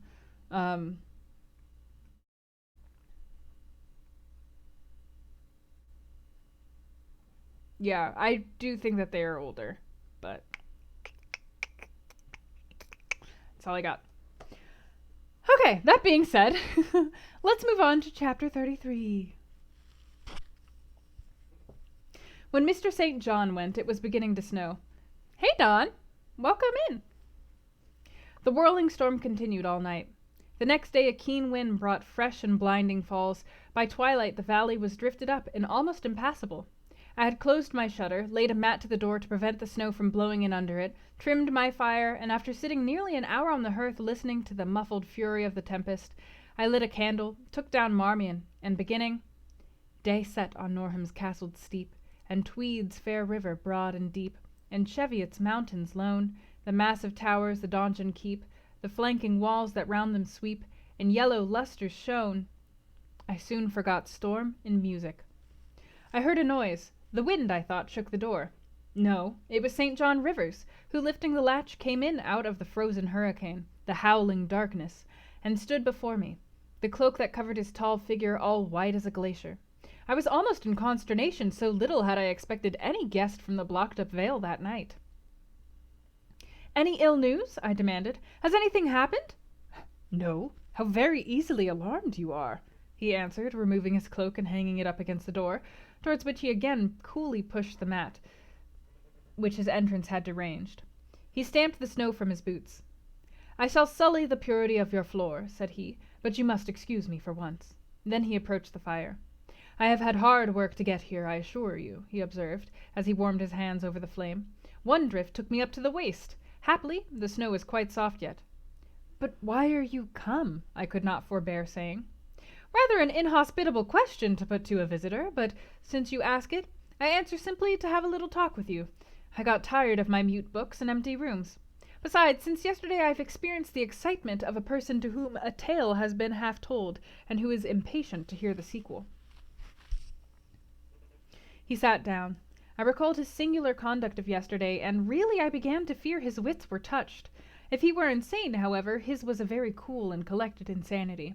I had never seen that handsome-featured face of his look more like chiseled marble than it did just now, as he put aside his snow-wet hair from his forehead and let the firelight shine free on his pale brow and cheek as pale,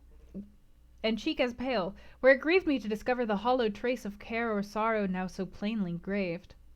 I waited, expecting he would say something I could at least comprehend, but his hand was now at his chin, his finger on his lip. He was thinking. It struck me that his hand looked wasted like his face. A perhaps uncalled-for gush of pity came over my heart.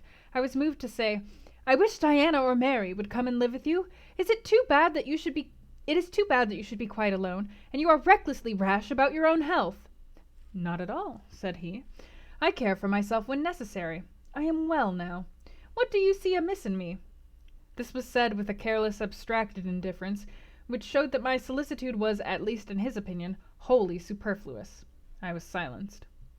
He still slowly moved his finger over his upper lip, and still his eye dwelt dreamily on the glowing grate. Thinking it urgent to say something, I asked him presently if he felt any cold draught from the door, which was behind him. "No, no," he responded shortly and somewhat testily. "Well," I reflected, "if you won't talk, you may be still. I'll let you alone now and return to my book." So I snuffed the candle and resumed the perusal of Marmion. He soon stirred. My eye was instantly drawn to his movements. He only took out a morocco pocket-book, thence produced a letter, which he read in silence, folded it, put it back, relapsed into meditation. It was vain to try to read with such an inscrutable fixture before me, nor could I, in impatience, consent to be dumb. He might rebuff me if he liked, but talk I would. "Have you heard from Diana and Mary lately?" "Not since the letter I showed you a week ago." "There has not been any change made about your own arrangements? You will not be summoned to leave England sooner than you expected?" "I fear not, indeed. Such a chance is too good to befall me." Baffled so far, I changed my ground. I bethought myself to talk about the school and my scholars. "Mary Garrett's mother is better, and Mary came back to the school this morning, and I shall have 4 new girls next week from the Foundry Close. They would have come today but for the snow." "Indeed!" "Mr. Oliver pays for 2. "Does he? He means to give the whole school a treat at Christmas." "I know. Was it your suggestion?" "No." "Whose then?" "His daughter's, I think." "It is like her. She is so good-natured." Yes. Again came the blank of a pause. The clock struck 8 strokes. It aroused him. He uncrossed his legs, sat erect, turned to me. "Leave your book a moment and come a little nearer the fire," he said. Wondering, and of my wonder finding no end, I complied. "Half an hour ago," he pursued, "I spoke of my impatience to hear the sequel of a tale. On reflection, I find the matter will be better managed by my assuming the narrator's part, and converting you into a listener. Before commencing, it is but fair to warn you that the story will sound somewhat hackneyed in your ears, but stale details often regain a degree of freshness when they pass through new lips. For the rest, whether trite or novel, it is short. 20 years ago, a poor curate, never mind his name at this moment, fell in love with a rich man's daughter. She fell in love with him and married him, against the advice of all her friends, who consequently disowned her immediately after the wedding. Before 2 years passed, the rash pair were both dead and laid quietly side by side under one slab. I have seen their grave.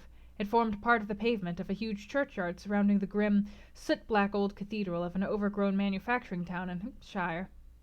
They left a daughter which, at its very birth, Charity received in her lap, cold as that of the snowdrift. I almost stuck fast into night. Charity carried the friendless thing to the house of its rich maternal relations. It was reared by an aunt-in-law called, I come to names now, Mrs. Reed of Gateshead. You start. Did you hear a noise? I dare say it is only a rat scrambling along the rafters of the adjoining schoolroom. It was a barn before I had it repaired and altered, and barns are generally haunted by rats. To proceed, Mrs. Reed kept the orphan 10 years. Whether it was happy or not with her I cannot say, never having been told, but at the end of that time she transferred it to a place you know, being no other than Lowood School, where you so long resided yourself. It seems her career there was very honourable. From a pupil she became a teacher, like yourself. Really, it strikes me there are parallel points in her history and yours. She left it to be a governess. There again your fates were analogous. She undertook the education of the ward of a certain Mr. Rochester. "Mr. Rivers!" I interrupted. "I can guess your feelings," he said, "but restrain them for a while. I have nearly finished. Hear me to the end. Of Mr. Rochester's character I know nothing, but the one fact that he professed to offer honourable marriage to this young girl, and that at the very altar she discovered he had a wife yet alive though a lunatic. What his subsequent conduct and proposals were is a matter of pure conjecture, but when an event transpired which rendered inquiry after the governess necessary, it was discovered she was gone. No one could tell when, where, or how. She had left Thornfield Hall in the night. Every research after her course had been in vain. The country had been scoured far and wide. No vestige of information could be gathered respecting her. Yet that she should be found is become a matter of very serious urgency. Advertisements have been put in all the papers. I myself have received a letter from one Mr. Briggs, a solicitor, communicating the details I have just imparted. Is it not an odd tale? Just tell me this, said I, and since you know so much, you surely can tell it me. What of Mr. Rochester? How and where is he? What is he doing? Is he well? I am ignorant of all concerning Mr. Rochester. The letter never mentions him but to narrate the fraudulent and illegal attempt I have averted to. You should rather ask the name of the governess, the nature of the event which requires her appearance. Did no one go to Thornfield Hall, then? Did no one see Mr. Rochester? I suppose not. But they wrote to him. Of course. And what did he say? Who has his letters? Mr. Briggs intimates that the answer to his application was not from Mr. Rochester, but from a lady. It is signed Alice Fairfax. I felt cold and dismayed. My worst fears, then, were probably true. He had in all probability left England and rushed in reckless desperation to some former haunt on the continent. And what opiate for his severe sufferings, what object for his strong passions, had he sought there? I dared not answer the question. Oh, my poor master, once almost my husband, whom I had often called my dear Edward. He must have been a bad man, observed Mr. Rivers. You don't know him. Don't pronounce an opinion upon him, I said with warmth. Very well, he answered quietly, and indeed my head is otherwise occupied than with him. I have my tale to finish. Since you won't ask the governess's name, I must tell it of my own accord. Stay! I have it here. It is always more satisfactory to see important points written down, fairly committed to black and white. And the pocket-book was again deliberately produced, opened, sought through, From one of its compartments was extracted a shabby slip of paper, hastily torn off. I recognized in its texture and its stains of ultramarine and lake and vermilion the ravished margin of the portrait cover. He got up, held it close to my eyes, and I read, traced in Indian ink, in my own handwriting, the words Jane Eyre, the work doubtless of some moment of abstraction. Briggs wrote to me of a Jane Eyre, he said. The advertisements demanded a Jane Eyre. I knew a Jane Elliot. I confess I had my suspicions, but it was only yesterday afternoon they were at once resolved into certainty. You own the name and renounce the alias? Yes, but where is Mr. Briggs? He perhaps knows more of Mr. Rochester than you do. Briggs is in London. I should doubt his knowing anything at all about Mr. Rochester. It is not in Mr. Rochester he is interested. Meantime, you forget essential points in pursuing trifles. You do not inquire why Mr. Briggs sought after you, what he wanted with you. Well, what did he want? Merely to tell you that your uncle, Mr. Eyre of Madeira, is dead, and that he has left you all his property, and that you are now rich. Merely that, nothing more. I? Rich? Yes, you, rich. Quite an heiress. Silence succeeded. You must prove your identity, of course, resumed St. John presently, a step which will offer no difficulties. You can then enter on immediate possession. Your fortune is vested in the English funds. Briggs has the will and the necessary documents. Here was a new card turned up. It is a fine thing, reader, to be lifted in a moment from indigence to wealth.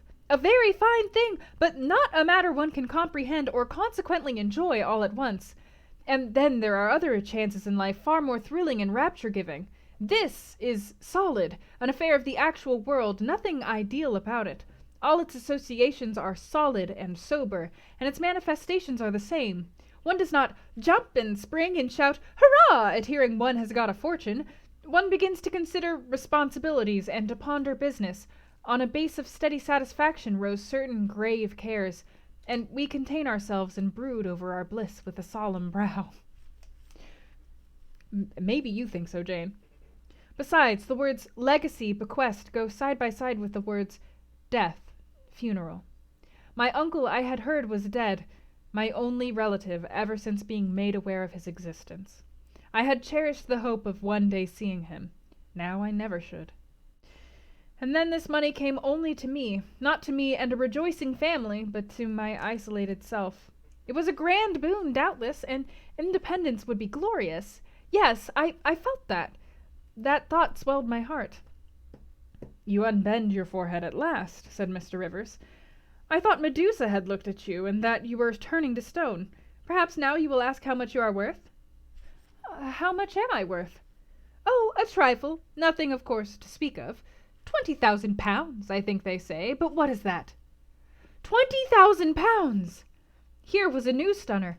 I had been calculating on 4,000 or 5,000. This news actually took my breath for a moment. Mr. St. John, whom I had never heard laugh before, laughed now. Well, said he, if you had committed a murder, and I had told you your crime was discovered, you could scarcely look more aghast. It is a large sum. Don't you think there is a mistake? No mistake at all. 20,000 pounds. Let me see if I can get you guys a good analogous number. I know that is a lot of money. But let me see if I can find it. In British pounds today, that would be $2.42 million. So she is very rich now. Very rich. Don't you think there is a mistake? No mistake at all. Perhaps you have read the figures wrong. It may be 2,000. It is written in letters, not figures. 20,000. I again felt rather like an individual of but average gastronomical powers, sitting down to feast alone at a table spread with provisions for 100. Mr. Rivers rose now and put his cloak on. If it were not such a very wild night, he said, I would send Hannah down to keep you company. You look too desperately miserable to be left alone. But Hannah, poor woman, could not stride the drift so well as I. Her legs are not quite so long, so I must e'en leave you to your sorrows. Good night. He was lifting the latch. A sudden thought occurred to me. "Stop 1 minute!" I cried. "Well?"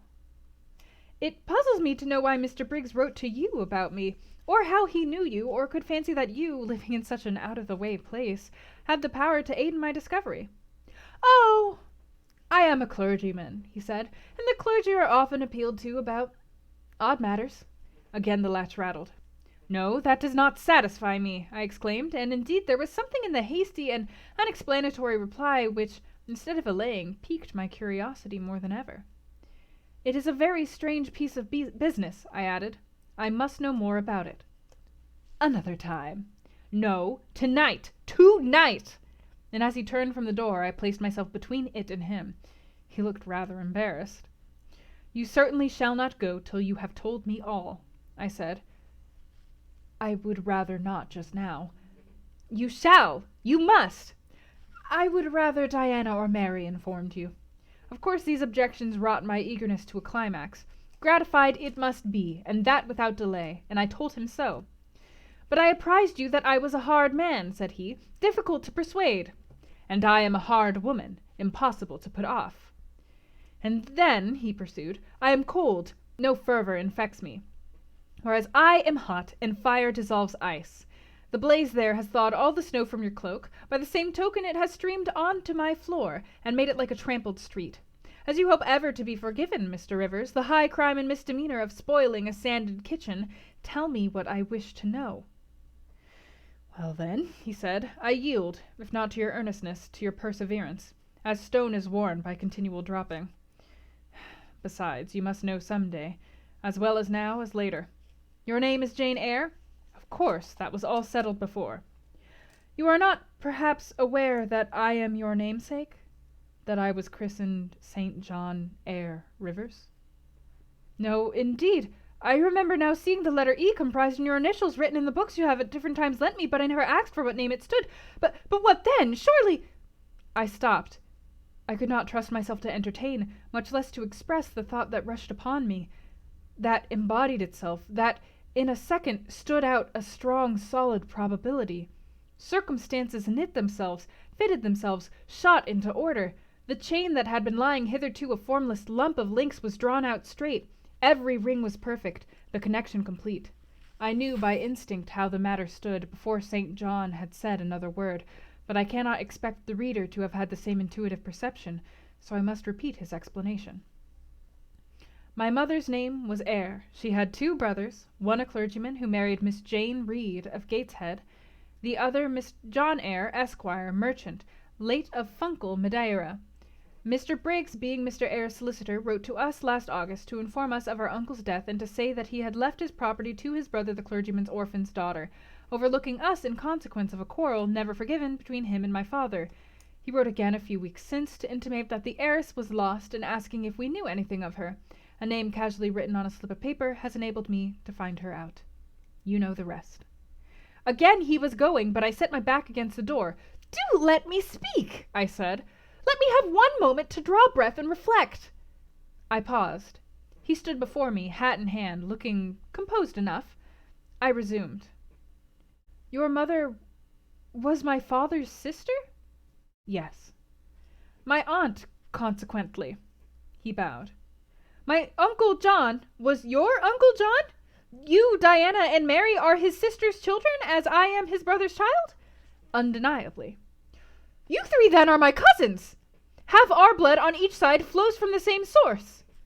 "We are cousins, yes." I surveyed him. It seemed I had found a brother, one I could be proud of, one I could love, and 2 sisters whose qualities were such that, when I knew them but as mere strangers, they had inspired me with genuine affection and admiration. The 2 girls on whom, kneeling down on the wet ground and looking through the low latticed window of Moor House kitchen, I had gazed with so bitter a mixture of interest and despair, were my near kinswoman, and the young and stately gentleman who had found me almost dying at his threshold was my blood relation. Glorious discovery to a lonely wretch! This was wealth indeed, wealth to the heart, a mine of pure genial affections. This was a blessing, bright, vivid, and exhilarating, not like the ponderous gift of gold, rich and welcome enough in its way, but sobering from its weight. I now clapped my hands in sudden joy. My pulse bounded, my veins thrilled. Oh, I am glad! I am glad! I exclaimed.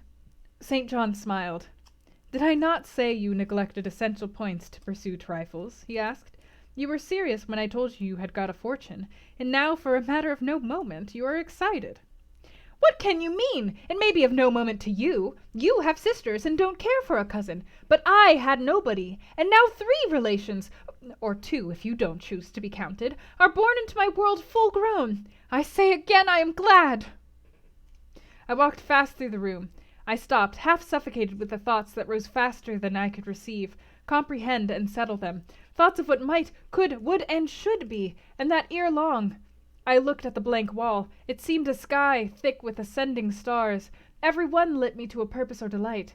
Those who had saved my life, whom till this hour I had loved barrenly, I could now benefit. They were under a yoke. I could free them. They were scattered. I could reunite them. The independence, the affluence which was mine, might be theirs too. Were we not 4? 20,000 pounds, shared equally, would be 5,000 pounds each. Justice, enough and to spare. Justice would be done. Mutual happiness secured. Now the wealth did not weigh on me. Now it was not a mere bequest of coin. It was a legacy of life, hope, enjoyment. How I looked while these ideas were taking my spirit by storm I cannot tell, but I perceived soon that Mr. Rivers had placed a chair behind me, and was gently attempting to make me sit down on it. He also advised me to be composed. I scorned the insinuation of helplessness and distraction, shook off his hand, and began to walk about again. Write to Diana and Mary tomorrow, I said, and tell them to come home directly. Diana said they would both consider themselves rich with 1,000 pounds, so with 5,000 they will do very well. Tell me where I can get you a glass of water, said St. John. You must really make an effort to tranquilize your feelings. Nonsense! And what sort of an effect will the bequest have on you? Will it keep you in England, induce you to marry Miss Oliver, and settle down like an ordinary mortal? You wander. Your head becomes confused. I have been too abrupt in communicating the news. Has excited you beyond your strength. Mr. Rivers, you quite put me out of patience. I am rational enough. It is you who misunderstand, or rather who affect to misunderstand. Perhaps if you explained yourself a little more fully, I should comprehend better. Explain? What is there to explain? You cannot fail to see that 20,000 pounds, the sum in question, divided equally between the nephew and 3 nieces of our uncle, will give 5,000 to each. What I want is that you should write to your sisters and tell them of the fortune that has accrued to them. To you, you mean. I have intimated my view of the case. I am incapable of taking any other. I will not brutally, selfish, blindly unjust, or fiendishly ungrateful. Besides, I am resolved I will have a home and connections. I like Moor House, and I will live at Moor House. I like Diana and Mary, and I will attach myself for life to Diana and Mary. It would please and benefit me to have 5,000 pounds. It would torment and oppress me to have 20,000, which, moreover, could never be mine in justice, though it might in law. I abandon to you, then, what is absolutely superfluous to me. Let there be no opposition and no discussion about it. Let us agree amongst each other and decide the point at once. This is acting on first impulses. You must take days to consider such a matter ere your word can be regarded as valid. Oh! If all you doubt is my sincerity, I am easy. You see the justice of the case? I do see a certain justice, but it is contrary to all custom. Besides, the entire fortune is your right. My uncle gained it by his own efforts. He was free to leave it to whom he would. He left it to you. After all, justice permits you to keep it. You may with a clear conscience consider it absolutely your own. With me, said I, it is fully as much a matter of feeling as of conscience. I must indulge my feelings. I so seldom have had an opportunity of doing so. Were you to argue, object, and annoy me for a year, I could not forego the delicious pleasure of which I have caught a glimpse, that of repaying, in part, a mighty obligation, and winning to myself lifelong friends. You think so now, rejoined St. John, because you do not know what it is to possess, nor consequently to enjoy wealth. You cannot form a notion of the importance 20,000 pounds would give you, of the place it would enable you to take in society, of the prospects it would open to you. You cannot— And you, I interrupted, cannot at all imagine the craving I have for fraternal and sisterly love. I never had a home. I never had brothers or sisters. I must and will have them now. You are not reluctant to admit me and own me, are you? Jane, I will be your brother. My sisters will be your sisters, without stipulating for the sacrifice of your just rights. Brother? Yes, at the distance of 1,000 leagues. Sisters, yes, slaving amongst strangers. I, wealthy, gorged with gold I never earned and do not merit. You, penniless. Famous equality and fraternization. Close union. Intimate attachment. But Jane, your aspirations after family ties and domestic happiness may be realized otherwise than by the means you contemplate. You may marry. Nonsense again. Marry? I don't want to marry, and never shall marry. That is saying too much. Such hazardous affirmations are a proof of the excitement under which you labor. It is not saying too much. I know what I feel and how averse are my inclinations to the bare thought of marriage. No one would take me for love, and I will not be regarded in the light of a mere money speculation. And I do not want a stranger, unsympathizing, alien, different from me. I want my kindred, those with whom I have full fellow feeling. Say again you will be my brother. When you uttered the words I was satisfied, happy. Repeat them if you can. Repeat them sincerely. I think I can. I know I have always loved my own sisters, and I know on what my affections for them is grounded, respect for their worth and admiration of their talents. You too have principle in mind. Your tastes and habits resemble Diana's and Mary's. Your presence is always agreeable to me. In your conversation I have already for some time found a salutary solace. I feel I can easily and naturally make room in my heart for you as my third and youngest sister. Thank you. That contents me for tonight. Now you had better go, for if you stay longer you will perhaps irritate me afresh by some mistrustful scruple. In the school, Miss Eyre, it must now be shut up, I suppose? No, I will retain my post of mistress till you get a substitute. He smiled approbation. We shook hands, and he took leave. I need not narrate in detail the further struggles I had and arguments I used to get matters regarding the legacy settled as I wished. My task was a very hard one, but as I was absolutely resolved, as my cousins saw at length that my mind was really and immutably fixed on making a just division of the property, as they must in their own hearts have felt the equity of the intention, and must besides have been innately conscious that in my place they would have done precisely what I wished to do, they yielded at length so far as to consent to put the affair to arbitration. The judges chosen were Mr. Oliver and an able lawyer. Both coincided in my opinion. I carried my point. The instruments of transfer were drawn out. St. John, Diana, Mary, and I each became possessed of a competency. Hey, Nat Merrick, and hey, Triangly, and Lomax, thanks for following. Enjoy your apprenticeship here. So, that was chapter 33. How's everyone feeling tonight? Yeah, Jane got a family. And $2.42 million, which what? They split 4 ways, so let me see how much they each have now. They each have about $600,000 to their name now. Woo! Hey, Don, thank you for the 1,000 bits. Much appreciated. Your support of book club. For 500,000, I'll happily be your brother. It was $5,000 each. Yes, but it's the equivalent of $600,000 in our money. That's what I was saying. And that also did clarify Jane is younger than all of them. He said at the very end he was taking Jane as his youngest sister. Yay, inflation. Yeah, the equivalent of just like spreading to 4 people $600,000, which is insane. You could probably live off of that for your entire life if you used it judiciously. I bet in that time you totally could. In that time, goodness. Yeah, they're fine. They're totes fine. Hey, Athena. Goodbye. Enjoy your dinner. Their fight.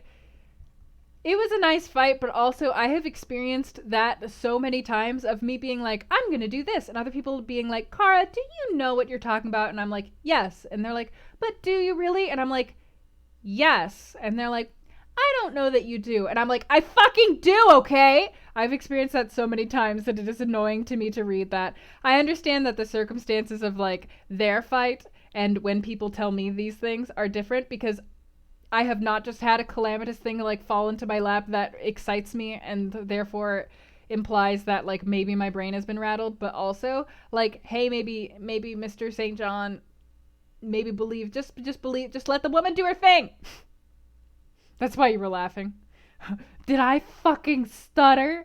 Yeah, no, she was I loved how much, like, as soon as she learned that she had the money and they might be family, she suddenly got so much more in his face about everything because she's now like more equal with him. She's not like dependent on his charity for everything. She's like, bitch, we the same.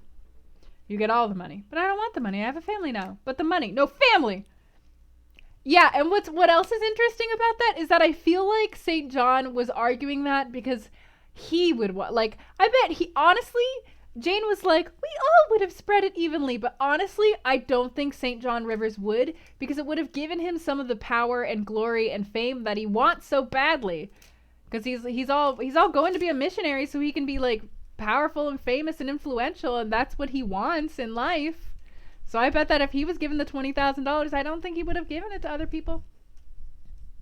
Mr. St. Jin? That's weird. Mr. St. Jin. That's weird. I've had that happen a lot, Crethian. So many times. Even when I'm the expert in the room, or the only one with a degree in the field, or the only one with professional experience, or in fact 5 years of professional experience, doing something that these people have only ever tried as amateurs, as in not getting paid professionally for it. It's fine though, I guess I don't know as much as them, because they're white men. I have a lot of bitterness about this because it's just a constant thing that happens in my work. It is constant. It makes you seethe. It makes me seethe. Ew, high five. It's easy to say that you do it, but in that situation you don't think you would have. That's the truth. The truth is that, like, not that many people would be able to, or at least, like, as much as, if you did do it, as much as you wanted to be like, I am magnanimous and charitable, you would feel the pangs in your heart, you know? I feel like most humans, you know, we wouldn't be able to keep ourselves from maybe, like, fantasizing a little bit what we could do with that much money, and, like, maybe we would still, in the end, after much deliberation, commit to giving it out. Maybe less than we had initially thought, but like you would feel it. You would feel the pain of it leaving. I feel like that's just what most people would do, even if we don't want to acknowledge it because for some reason we think it's bad.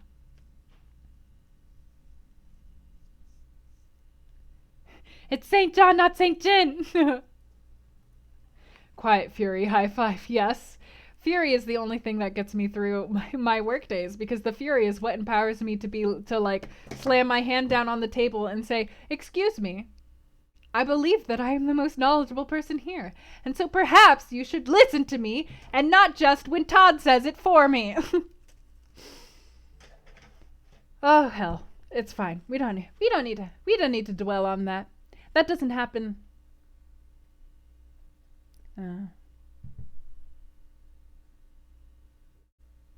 We don't need to dwell on that.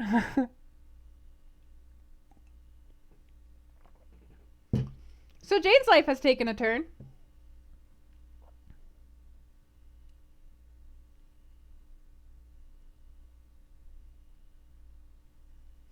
You gotta keep going. That's the only choice. That's the only choice. Although sometimes speaking out, people get mad at you for speaking out against it. And they deem you difficult to work with. It's a mess. It's a mess. So yeah, Jane has a family. Jane has money. Her entire life has changed rapidly. She was literally just about to die, but now I guess God is rewarding her for making the right moral choice to not marry Mr. Rochester, and now she's rich and has a family, so who needs Mr. Rochester anymore? Is Jane going to finally have a happy ending? Who knows? We have 4 more chapters of the book left? Who knows? I wonder how many pages we have left. Oh, damn, this is a long chapter. That's 35. 35 is less long. There's 36. Less long. There's 37. Which is long, and then 38 is the conclusion. We will see how far we can go. It's like...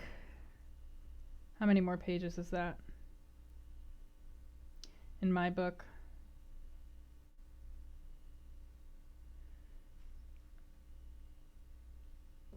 We'll see. 20 to 30 more pages. Are we stopping after this? We will have to see. Yeah, there are 4 more chapters left. Chapter 38 is the conclusion. Plenty of trauma to jam in there. Yeah, I'll have to see how my throat feels after this because this is such a long chapter. I'll have to see.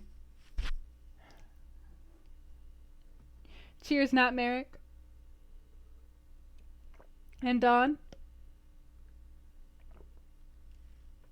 And Nat Merrick again. Thank you for moistening my throat. Why is chapter 34 so damn long? What could possibly happen in it that makes it so damn long? Let's find out. Ah, damn it, Grethian.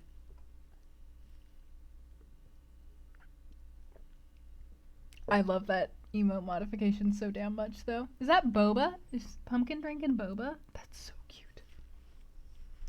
Okay. Chapter 34. It was near Christmas by the time all was settled. The season of the general holiday approached.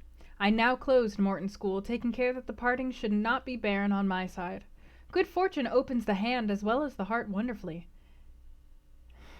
That's adorable. And to give somewhat when we have largely received is but to afford a vent to the usual ebullition of the sensations. I had long felt with pleasure that many of my rustic scholars liked me, and when we parted that consciousness was confirmed. They manifested their affection plainly and strongly. Deep was my gratification to find I had really a place in their unsophisticated hearts. I promised them that never a week should pass in future that I did not visit them and give them an hour's teaching in their school. Mr. Rivers came up as, having seen the classes, now numbering 60 girls, file out before me, and locked the door, I stood with the key in my hand, exchanging a few words of special farewell with some half-dozen of my best scholars. As decent, respectable, modest, and well-informed young women as could be found in the ranks of the British peasantry. And that is saying a great deal, for, after all, the British peasantry are the best taught, best mannered, and most self-respecting of any in Europe. Since those days I have seen Paysanese and Bauerinnen. Sorry, I don't have no idea. Paysans? Is that French? And Bauerinnen. And the best of them seemed to me ignorant, coarse, and besotted compared with my Morton girls. Do you consider you have got your reward for a season of exertion? Asked Mr. Rivers when they were gone. Does not the consciousness of having done some real good in your day and generation give pleasure? Doubtless. And you have only toiled a few months. Would not a life devoted to the task of regenerating your waste be well spent? Yes, I said, but I could not go on for ever so. I want to enjoy my own faculties as well as to cultivate those of other people. I must enjoy them now. Don't recall either my mind or body to the school. I am out of it and disposed for full holiday. He looked grave. What now? What sudden eagerness is this you evince? What are you going to do? To be active as I can.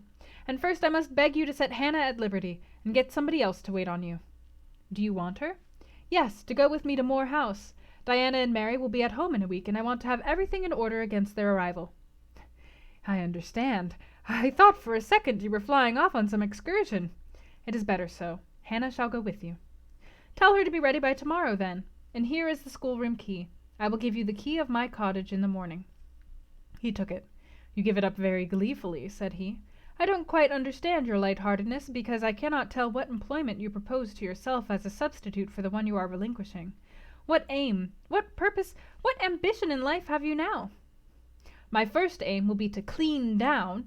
Do you comprehend the full force of the expression? To clean down Moor House from chamber to cellar. My next to rub it up with beeswax, oil, and an indefinite number of cloths, till it glitters again. My third, to arrange every chair, table, bed, carpet with mathematical precision. Afterwards, I shall go near to ruin you in coals and peat to keep up good fires in every room. And lastly, the 2 days preceding that on which your sisters are expected will be devoted by Hannah and me to such beating of eggs, sorting of currants, grating of spices, compounding of Christmas cakes, chopping up of materials for mince pies, and solemnizing of other culinary rites as words can convey but an inadequate notion of to the uninitiated like you. My purpose, in short, is to have all things in an absolutely perfect state of readiness for Diana and Mary before next Thursday, and my ambition is to give them a beau ideal of a welcome when they come. St. John smiled slightly. Still he was dissatisfied. "It is all very well for the present," said he, "but, seriously, I trust that when the first flush of vivacity is over, you will look a little higher than domestic endearments and household joys." "The best things the world has," I interrupted. "No, Jane, no. This world is not the scene of fruition. Do not attempt to make it so, nor of rest. Do not turn slothful." "I mean, on the contrary, to be busy." "Jane, I excuse you for the present. 2 months' grace I allow you for the full enjoyment of your new position, and for pleasing yourself with this late-found charm of relationship. But then I hope you will begin to look beyond Moor House and Morton, and sisterly society, and the selfish calm and sensual comfort of civilized affluence. I hope your energies will then once more trouble you with their strength." I looked at him with surprise. "St. John," I said, "I think you are almost wicked to talk so. I am disposed to be as content as a queen, and you try to stir me up to restlessness. To what end?" To the end of turning to profit the talents which God has committed to your keeping, and of which he will surely one day demand a strict account. Jane, I shall watch you closely and anxiously, I warn you of that, and try to restrain the disproportionate fervor with which you throw yourself into commonplace home pleasures. Don't cling so tenaciously to the ties of the flesh. Save your constancy and ardor for an adequate cause. Forbear to waste them on trite, transient objects. Do you hear, Jane?" "Yes, just as if you were speaking Greek. I feel I have adequate cause to be happy, and I will be happy. Good-bye." Happy at Moor House I was, and hard I worked, and so did Hannah. She was charmed to see how jovial I could be amidst the bustle of a house turned topsy-turvy, how I could brush and dust and clean and cook. And really, after a day or two of confusion, worse confounded, it was delightful by degrees to invoke order from the chaos ourselves had made. I had previously taken a journey to purchase some new furniture, my cousins having given me carte blanche to effect what alterations I pleased, and a sum having been set aside for that purpose. The ordinary sitting-room and bedrooms I left, much as they were, for I knew Diana and Mary would derive more pleasure from seeing again the old homely tables and chairs and beds than from the spectacle of the smartest innovations. Still, some novelty was necessary to give to their return the piquancy with which I wished it to be invested. Dark, handsome new carpets and curtains, an arrangement of some carefully selected antique ornaments in porcelain and bronze, new coverings and mirrors and dressing cases for the toilet tables, answered the end. They looked fresh without being glaring. A spare parlor and bedroom I refurnished entirely with old mahogany and crimson upholstery. I laid canvas on the passage and carpets on the stairs. When all this was finished, I thought Moor House as complete a model of bright, modest snugness within as it was at this season a specimen of wintry waste and desert dreariness without. The eventful Thursday at length came. They were expected about dark, and ere dusk fires were lit upstairs and below, the kitchen was in perfect trim. Hannah and I were dressed, and all was in readiness. St. John arrived first. I had entreated him to keep quite clear of the house till everything was arranged, and indeed the bare idea of the commotion, at once sordid and trivial, going on within its walls, sufficed to scare him to estrangement. He found me in the kitchen, watching the progress of certain cakes for tea, then baking. Approaching the hearth, he asked if I was at last satisfied with housemaid's work.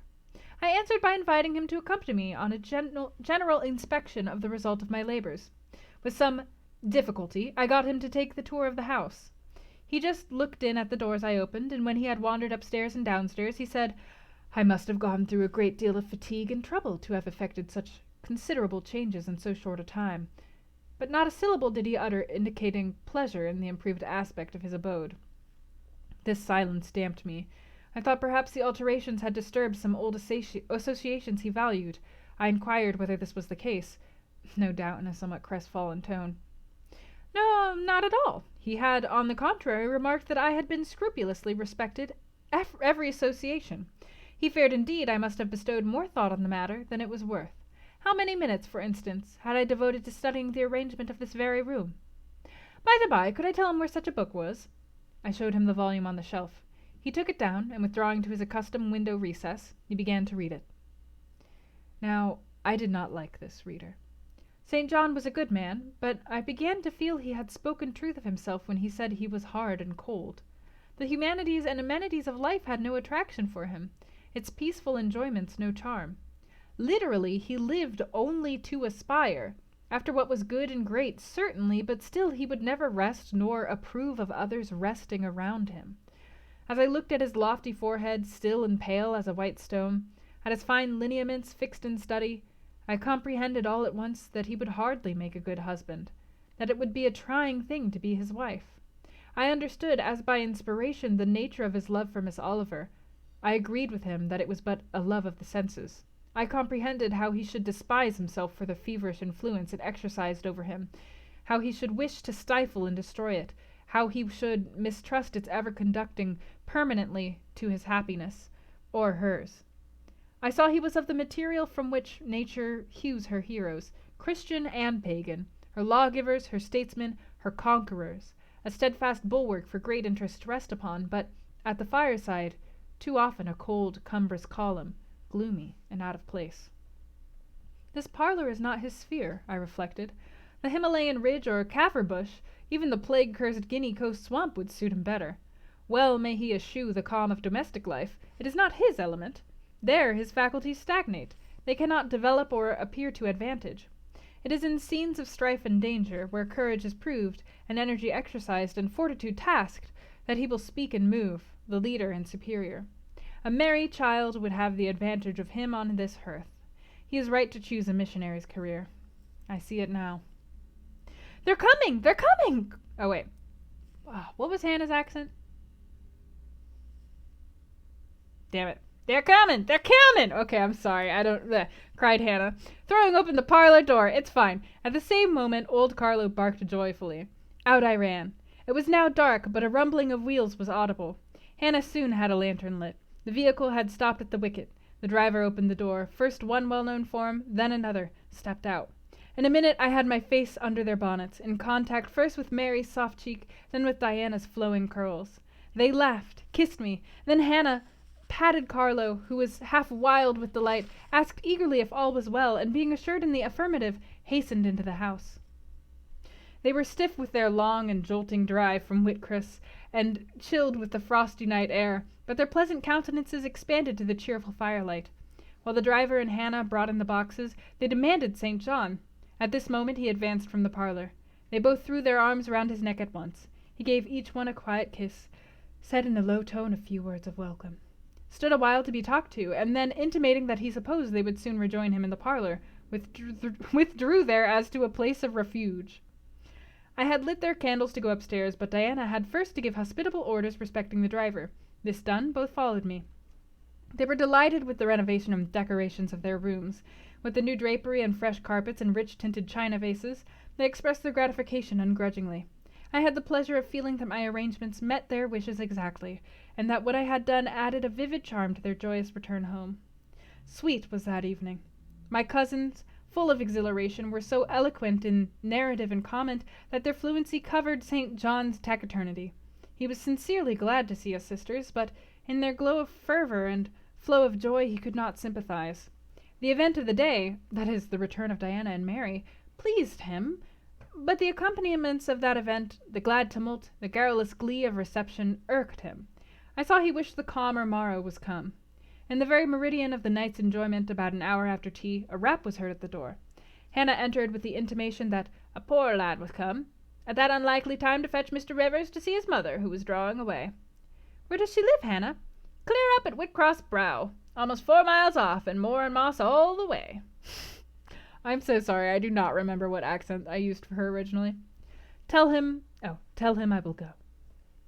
I'm sure, sir, you had better not. It's the worst road to travel after dark that can be. There's no track at all over the bog.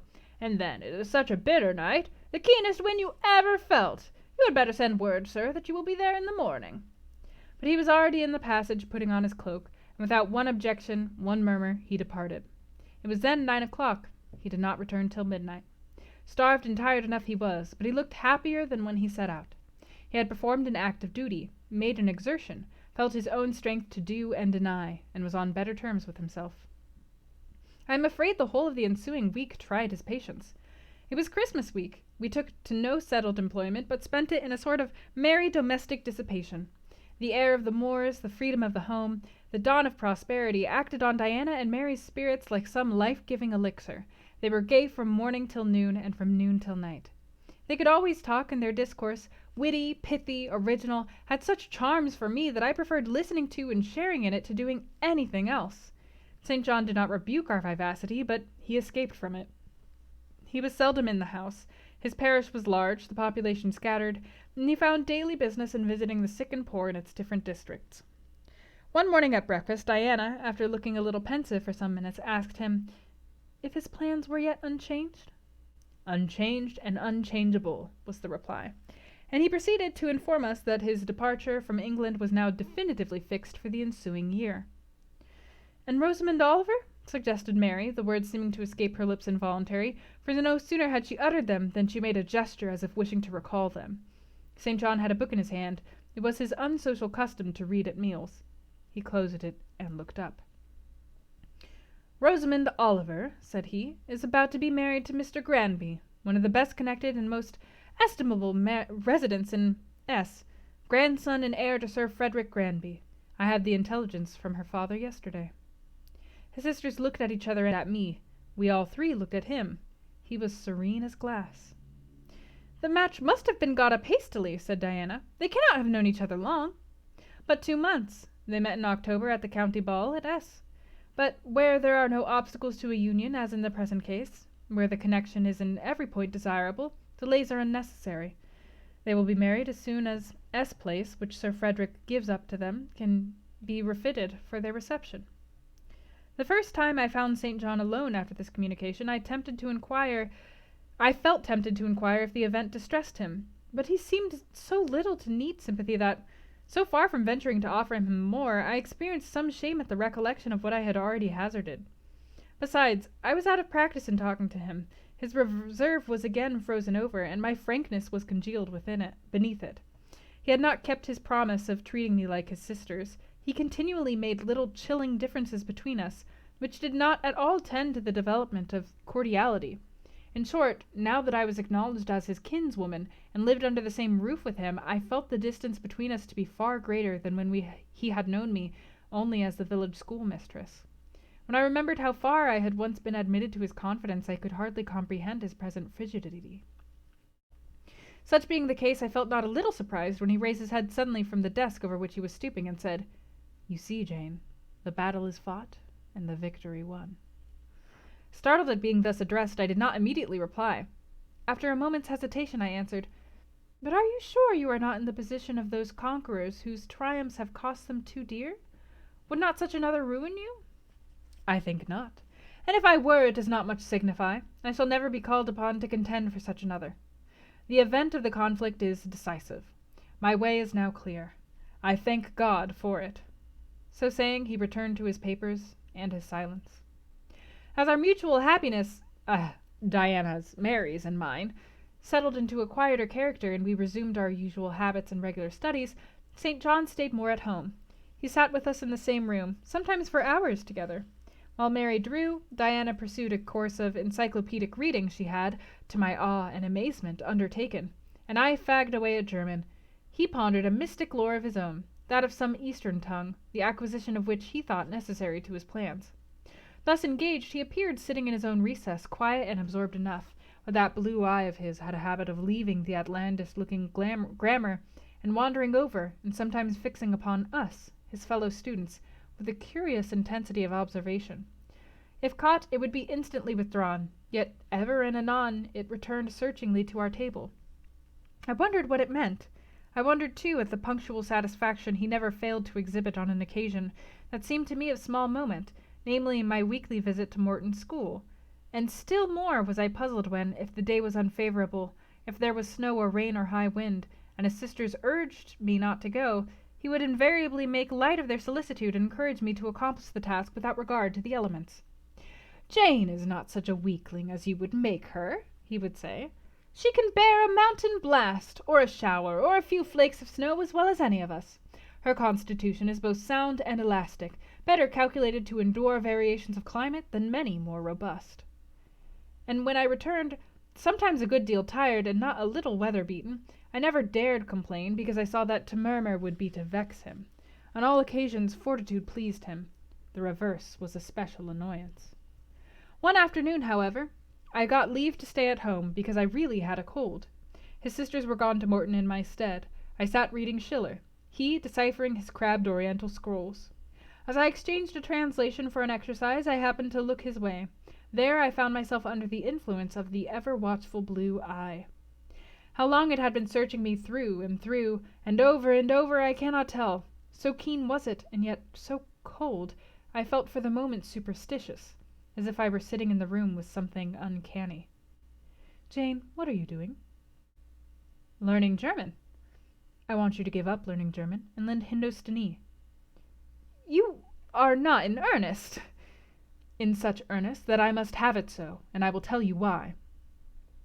He then went on to explain that Hindostani was the language he was himself at present studying, and that as he advanced he was apt to forget the commencement, that it would assist him greatly to have a pupil with whom he might again and again go over the elements, and so fix them thoroughly in his mind, that his choice had hovered for some time between me and his sisters, but that he had fixed on me because he saw I could sit at a task the longest of the three. Would I do him this favor? I should not perhaps have to make the sacrifice long, as it wanted now barely 3 months to his departure. St. John was not a man to be lightly refused. You felt that every impression made on him, either for pain or pleasure, was deep-graved and permanent. I consented. When Diana and Mary returned, the former found her scholar transferred from her to her brother. She laughed, and both she and Mary agreed that St. John should never have persuaded them to such a step. He answered quietly, "I know it." I found him a very patient, very forbearing, and yet an exacting master. He expected me to do a great deal, and when I fulfilled his expectations, he, in his own way, fully testified his approbation. By degrees he acquired a certain influence over me that took away my liberty of mind. His praise and notice were more restraining than his indifference. I could no longer talk or laugh freely when he was by, because a tiresomely importunate instinct reminded me that vivacity, at least in me, was distasteful to him.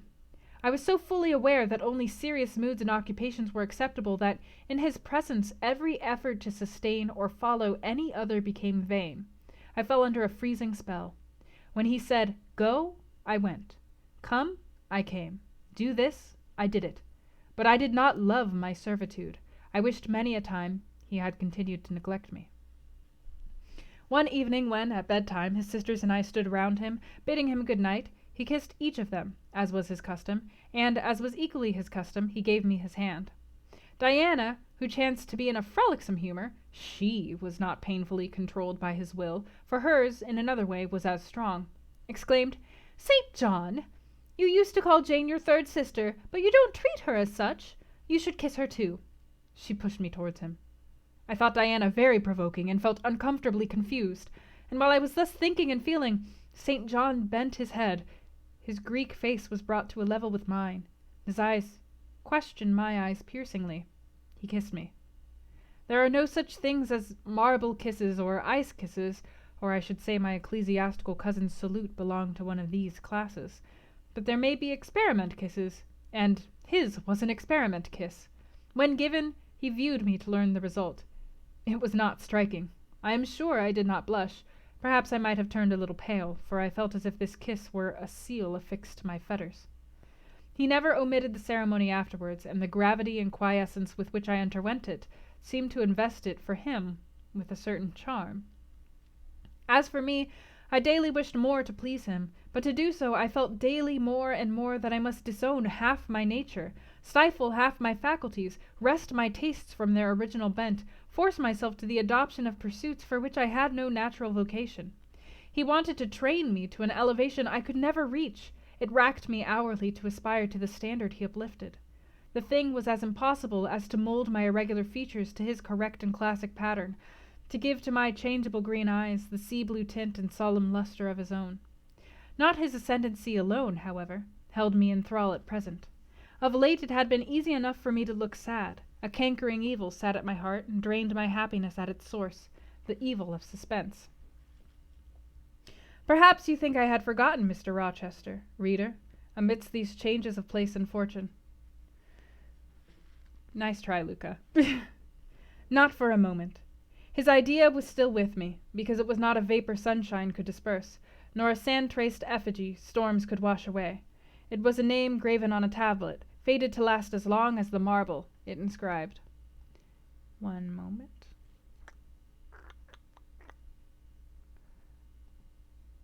Boop. Sorry, no spoilers even in jest. The craving to know what had become of him followed me everywhere. When I was at Morton, I re-entered my cottage every evening to think of that. And now at Moor House, I sought my bedroom each night to brood over it. In the course of my necessary correspondence... Sorry, did I skip a paragraph? I got distracted by having to put that. I don't think I did. In the course of my necessary correspondence with Mr. Briggs about the will, I had inquired if he knew anything of Mr. Rochester's present residence and state of health, but as St. John had conjectured, he was quite ignorant of all concerning him. I then wrote to Mrs. Fairfax, entreating information on the subject. I had calculated with certainty on this step answering my end. I felt sure it would elicit an early answer. I was astonished when a fortnight passed without reply, but when 2 months wore away, and day after day the post arrived and brought nothing for me, I fell a prey to the keenest anxiety. I wrote again. There was a chance of my first letter having missed. Renewed hope followed renewed effort. It shone like the former for some weeks. Then, like it faded, flickered. Not a line, not a word reached me. When half a year wasted in vain expectancy, my hope died out, and then I felt dark indeed. A fine spring shone round me, which I could not enjoy. Summer approached. Diana tried to cheer me. She said I looked ill, and wished to accompany me to the seaside. This St. John opposed. He said I did not want dissipation. I wanted employment. My present life was too purposeless. I required an aim, and I suppose by way of supplying deficiencies he prolonged still further my lessons in Hindostani, and grew more urgent in requiring their accomplishment, and I, like a fool, never thought of resisting him. I could not resist him. One day I had come to my studies in lower spirits than usual. The ebb was occasioned by a poignantly felt disappointment. Hannah had told me in the morning there was a letter for me, and when I went down to take it, almost certain that the long-looked-for tidings were vouchsafed with me at last, I found only an unimportant note from Mr. Briggs on business. The bitter check had wrung from me some tears, and now as I sat poring over the crabbed characters and flourishing tropes of an Indian scribe, my eyes filled again. St. John called me to his side to read. In attempting to do this, my voice failed me. Words were lost in sobs. He and I were the only occupants of the parlor. Diana was practicing her music in the drawing-room. Mary was gardening. It was a very fine May day, clear, sunny, and breezy. My companion expressed no surprise at this emotion, nor did he question me as to its cause. He only said, "We will wait a few minutes, Jane, till you are more composed." And while I smothered the paroxysm with all haste, he sat calm and patient, leaning on his desk, and looking like a physician watching with the eye of science unexpected and fully understood crisis in a patient's malady. Having stifled my sobs, wiped my eyes, and muttered something about not being very well that morning, I resumed my task and succeeded in completing it. St. John put away my books, and his, locked his desk, and said, "Now, Jane, you shall take a walk, and with me." "I will call Diana and Mary." "No, I want only one companion this morning, and that must be you. Put on your things, go out by the kitchen door, take the road towards the head of Marsh Glen. I will join you in a moment." I know no medium. I never in my life have known any medium in my dealings with positive hard characters, antagonistic to my own, between absolute submission and determined revolt.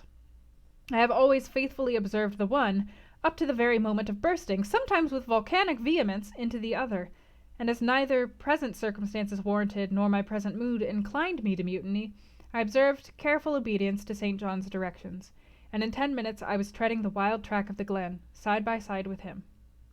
The breeze was from the west. It came over the hills, sweet with scents of heath and rush.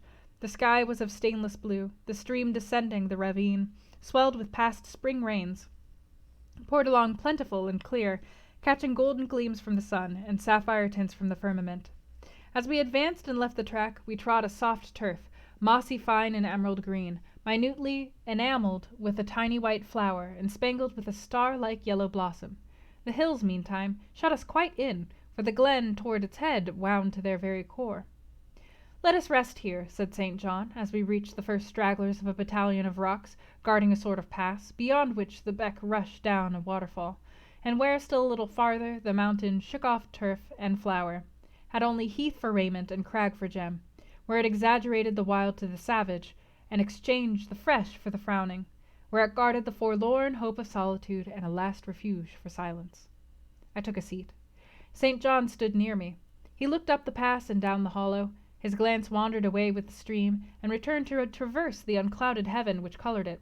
He removed his hat, let the breeze stir his hair and kiss his brow. He seemed in communion with the genius of the haunt.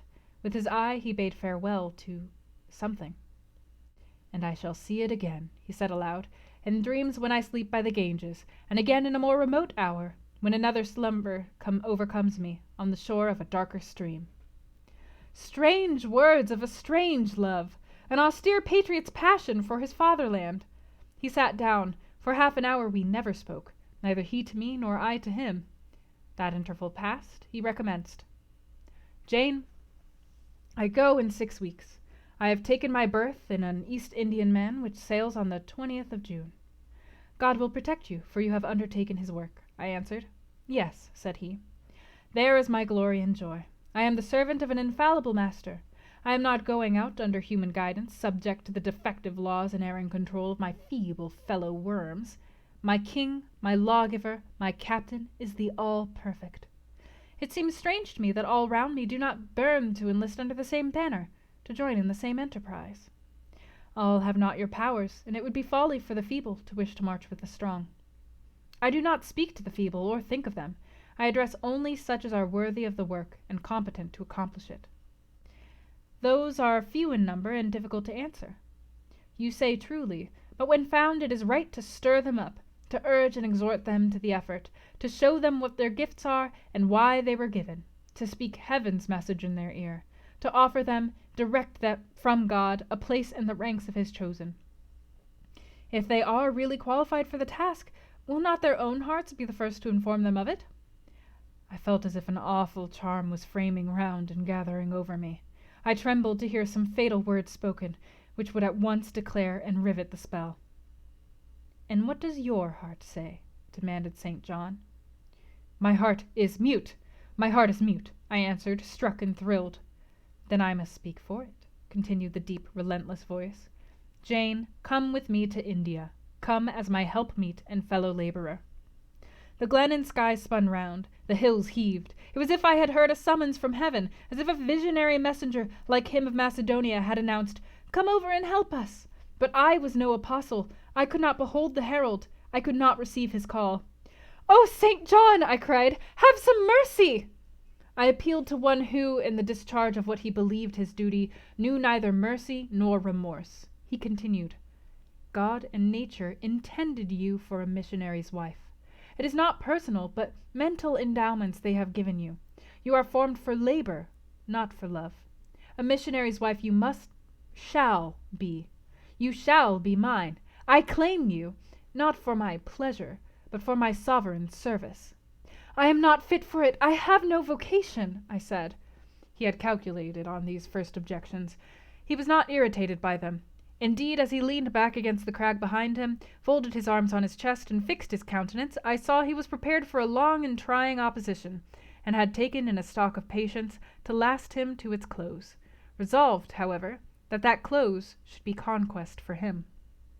"Humility, Jane," said he, "is the groundwork of Christian virtues. You say right that you are not fit for the work. Who is fit for it? Or who that ever was truly called believed himself worthy of the summons? I, for instance, am but dust and ashes. With St. Paul I acknowledged myself the chiefest of sinners, but I do not suffer this sense of my personal vileness to daunt me. I know my leader, that he is just as well as mighty, and while he has chosen a feeble instrument to perform a great task, he will, from the boundless stores of his providence, supply the inadequacy of the means to the end. Think like me, Jane. Trust like me. It is the rock of ages I ask you to lean on. Do not doubt, but it will bear the weight of your human weakness." "I do not understand a missionary life. I have never studied missionary labors." "There I, humble as I am, can give you the aid you want. I can set you your task from hour to hour, stand by you always, help you from moment to moment. This I could do in the beginning. Soon, for I know your powers, You would be as strong and as apt as myself, and would not require my help. But my powers, where are they for this undertaking? I do not feel them. Nothing speaks or stirs in me while you talk. I am sensible of no light kindling, no life quickening, no voice counseling or cheering. Oh, I wish I could make you see how much my mind is at this moment like a rayless dungeon, with one shrinking fear fettered in its depths, the fear of being persuaded by you to attempt what I cannot accomplish. I have an answer for you. Hear it. I have watched you ever since we first met. I have made you my study for 10 months. I have proved you in that time by sundry tests, and what have I seen and elicited? In the village school I found you could perform well, punctually, uprightly, labor uncongenial to your habits and inclinations. I saw you could perform it with capacity and tact. You could win while you controlled. In the calm with which you learnt you had become suddenly rich, I read a mind clear of the vice of Demas. Lucre had no undue power over you. In the resolute readiness with which you cut your wealth into 4 shares, keeping but one to yourself and relinquishing the 3 others to the claim of abstract justice, I recognized a soul that reveled in the flame and excitement of sacrifice. In the tractability with which at my wish you forsook a study in which you were interested, and adopted another because it interested me, in the untiring assiduity with which you have since persevered in it, in the unflagging energy and unshaken temper with which you have met its difficulties, I acknowledge the complement of the qualities I seek. Jane, you are docile, diligent, disinterested, faithful, constant, and courageous, very gentle, and very heroic. Cease to mistrust yourself. I can trust you unreservedly.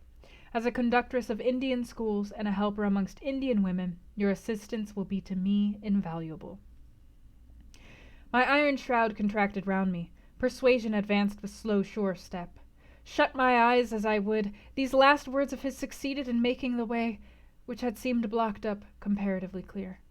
My work, which had appeared so vague, so hopelessly diffuse, condensed itself as he proceeded, and assumed a definite form under his shaping hand. He waited for an answer. I demanded a quarter of an hour to think, before I again hazarded a reply. Very willingly, he rejoined, and rising he strode a little distance up the path, threw himself down on a swell of heath, and there lay still. I can do what he wants me to do. I am forced to see and acknowledge that, I meditated. That is, if life be spared me. But I feel mine is not the existence to be long protracted under an Indian sun. What then? He does not care for that. When my time came to die, he would resign me in all serenity and sanctity to the God who gave me. The case is very plain before me. And leaving England, I should leave a loved but empty land. Mr. Rochester is not there, and if he were, what can that ever be to me? My business is to live without him now. Nothing so absurd, so weak as to drag on from day to day as if I were waiting some impossible change in circumstances which might reunite me to him. Of course, as St. John once said, I must seek another interest in life to replace the one lost. Is not the occupation he now offers me truly the most glorious man can adopt or God assign? Is it not by its noble cares and sublime results the one best calculated to fill the void left by uptorn affections and demolished hopes? I believe I must say yes, and yet I shudder. Alas, if I join St. John, I abandon half myself. If I go to India, I go to premature death. And how will the interval between leaving England for India and India for the grave be filled? Oh, I know well. That too is very clear to my vision. By straining to satisfy St. John till my sinews ache, I shall satisfy him, to the finest central point and farthest outward circle of his expectations. If I do go with him, if I do make the sacrifice he urges, I will make it absolutely. I will throw all on the altar, heart, vitals, the entire victim. He will never love me, but he shall approve me. I will show him energies he has not yet seen, resources he has never suspected. Yes, I can work as hard as he can, and with as little grudging. Consent, then, to his demand as possible, but for one item, one dreadful item. It is that he asks me to be his wife, and has no more of a husband's heart for me than that frowning giant of a rock down which the stream is foaming in yonder gorge. He prizes me as a soldier would a good weapon, and that is all. Unmarried to him, this would never grieve me, but can I let him complete his calculations, coolly put into practice his plans, go through the wedding ceremony? Can I receive from him the bridal ring, endure all the forms of love, which I doubt not he would scrupulously observe, know that the spirit was quite absent, Can I bear the consciousness that every endearment he bestows is a sacrifice made on principle? No. Such a martyrdom would be monstrous. I will never undergo it. As his sister, I might accompany him. Not as his wife. I will tell him so. I looked towards the knoll. There he lay, still as a prostrate column, his face turned to me, his eye beaming watchful and keen. He started to his feet and approached me. I am ready to go to India, if I may go free. Your answer requires a commentary, he said. It is not clear. You have hitherto been my adopted brother, I your adopted sister. Let us continue as such. You and I had better not marry. He shook his head. Adopted fraternity will not do in this case. If you were my real sister, it would be different. I should take you and seek no wife. But as it is, either our union must be consecrated and sealed by marriage, or it cannot exist. Practical obstacles oppose themselves to any other plan. Do you not see it, Jane? Consider a moment. Your strong sense will guide you. I did consider, and still my sense, such as it was, directed me only to the fact that we did not love each other as man and wife should, and therefore it inferred we ought not to marry. I said so. St. John, I returned, I regard you as a brother, you me as a sister, so let us continue. We cannot, he answered with short, sharp determination. It would not do. You have said you will go with me to India. Remember, you have said that. Conditionally. Well, to the main point, the departure with me from England, the cooperation with me in my future labors, you do not object. You have already as good as put your hand to the plough. You are too consistent to withdraw it. You have but one end to keep in view, how the work you have undertaken can best be done. Simplify your complicated interests, feelings, thoughts, wishes, aims, merge all considerations in one purpose, that of fulfilling with effect, with power, the mission of your great master. To do so, you must have a coadjutor, not a brother, that is a loose tie, but a husband. I, too, do not want a sister. A sister might any day be taken from me. I want a wife, the sole helpmeet I can influence efficiently in life and retain absolutely till death. I shuddered as he spoke. I felt his influence in my marrow, his hold on my limbs. Seek one elsewhere than in me, St. John. Seek one fitted to you. One fitted to my purpose, you mean, fitted to my vocation. Again, I tell you, it is not the insignificant private individual, the mere man with the man's selfish senses, I wish to mate. It is the missionary. And I will give the missionary my energies. It is all he wants, but not myself. That would be only adding the husk and shell to the kernel. For them he has no use. I retain them. You cannot. You ought not. Do you think God will be satisfied with half an oblation? Will he accept a mutilated sacrifice? It is the cause of God I advocate. It is under his standard I enlist you. I cannot accept on his behalf a divided allegiance. It must be entire. Oh, I will give my heart to God, I said. You do not want it.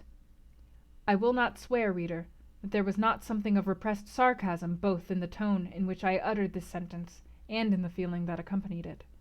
I had silently feared St. John till now, because I had not understood him. He had held me in awe because he had held me in doubt. How much of him was saint, how much mortal, I could not heretofore tell. But revelations were being made in this conference. The analysis of his nature was proceeding before my eyes. I saw his fallibilities. I comprehended them.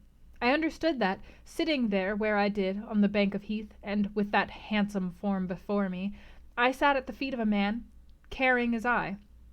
The veil fell from his hardness and despotism.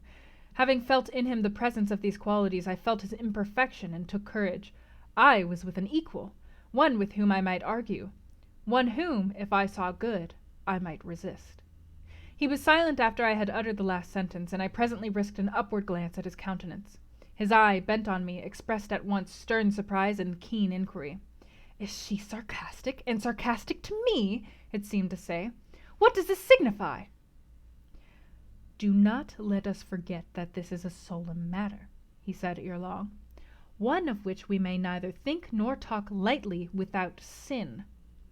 I trust, Jane, you are in earnest when you say you will serve your heart to God. It is all I want. Once wrench your heart from man and fix it on your Maker. The advancement of that Maker's spiritual kingdom on earth will be your chief delight and endeavor. you will be ready to do at once whatever furthers that end. You will see what impetus would be given to your efforts and mine by our physical and mental union and marriage, the only union that gives a character of permanent conformity to the destinies and designs of human beings, and passing over all minor caprices, all trivial difficulties and delicacies of feelings, all scruple about the degree, kind, strength, or tenderness of mere personal inclination. You will hasten to enter into that union at once." "Shall I?" said briefly, and I looked at his features, beautiful in their harmony, but strangely formidable in their still severity. At his brow, commanding but not open, at his eyes, bright and deep and searching, but never soft, at his tall, imposing figure, and fancied myself in idea his wife. Oh, it would never do. As his curate, his comrade, all would be right. I would cross oceans with him in that capacity, toil under eastern suns, in Asian deserts with him in that office, admire and emulate his courage and devotion and vigor, accommodate him quietly to his masterhood, smile undisturbed at his ineradicable ambition, discriminate the Christian from the man, profoundly esteem the one, and freely forgive the other. I should suffer often, no doubt, attached to him only in this capacity. My body would be under rather a stringent yoke, but my heart and mind would be free. I should still have my unblighted self to return to, my natural, unenslaved feelings with which to communicate in moments of loneliness. There would be recesses in my mind which would be only mine, to which he never came, and sentiments growing there fresh and sheltered which his austerity could never blight, nor his measured warrior march trample down. But as his wife, at his side always, and always restrained, and always checked, forced to keep the fire of my nature continually low, to compel it to burn inwardly and never utter a cry, though the imprisoned flame consumed vital after vital, this would be unendurable. "St. John!" I exclaimed when I had got so far in my meditation. "Well," he answered icily, "I repeat, I freely consent to go with you as your fellow missionary, but not as your wife. I cannot marry you and become part of you." "A part of me you must become," he answered steadily. "Otherwise the whole bargain is void. How can I, a man not yet 30, take out with me to India a girl of 19 unless she be married to me? How can we be forever together, sometimes in solitude, sometimes amidst savage tribes, and unwed?"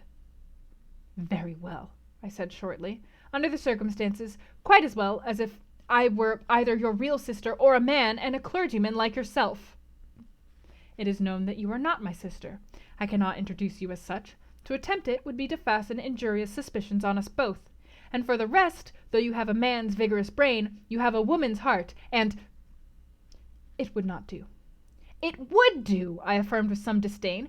"Perfectly well. I have a woman's heart, but not where you are concerned. For you I have only a comrade's constancy, a fellow soldier's frankness, fidelity, fraternity, if you like, a neophyte's respect and submission to his hierophant, nothing more. Don't fear." "It is what I want," he said, speaking to himself. "It is just what I want. And there are obstacles in the way. They must be hewn down. Jane, you would not repent marrying me. Be certain of that. We must be married. I repeat it. There is no other way, and undoubtedly enough of love would follow upon marriage to render the union right even in your eyes." "I scorn your idea of love," I could not help saying, as I rose up and stood before him, leaning my back against the rock. "I scorn the counterfeit sentiment you offer. Yes, St. John, and I scorn you when you offer it." He looked at me fixedly, compressing his well-cut lips while he did so. Whether he was incensed or surprised or what, it was not easy to tell. He could command his countenance thoroughly. "I scarcely expected to hear that expression from you," he said. "I think I have done and uttered nothing to deserve scorn." I was touched by his gentle tone and overawed by his high, calm mien. "Forgive me the words, St. John, but it is your own fault that I have been roused to speak so unguardedly. You have introduced a topic on which our natures are at variance, a topic which we should never discuss. The very name of love is an apple of discord between us. If the reality were required, what should we do? How should we feel? My dear cousin, abandon your scheme of marriage. Forget it." "No," he said. "It is a long-cherished scheme, and the only one which can secure my great end. But I shall urge you no further at present. Tomorrow I leave home for Cambridge. I have many friends there to whom I should wish to say farewell. I shall be absent a fortnight. Take that space of time to consider my offer, and do not forget that if you reject it, it is not me you deny, but God. Through my means he opens to you a noble career. As my wife only can you enter upon it. Refuse to be my wife, and you limit yourself forever to a track of selfish ease and barren obscurity. Tremble, lest in that case you should be numbered with those who have denied the faith and are worse than infidels. He had done. Turning from me, he once more looked to the river, looked to the hill. But this time his feelings were all pent in his heart. I was not worthy to hear them uttered. As I walked by his side homeward, I read well in his iron silence all he felt towards me, the disappointment of an austere and despotic nature, which has met resistance where it expected submission, the disapprobation of a cool, inflexible judgment, which has detected in another feelings and views in which it has no power to sympathize. In short, as a man, he would have wished to coerce me into obedience. It was only as a sincere Christian he bore so patiently with my perversity, and allowed so long a space for reflection and repentance.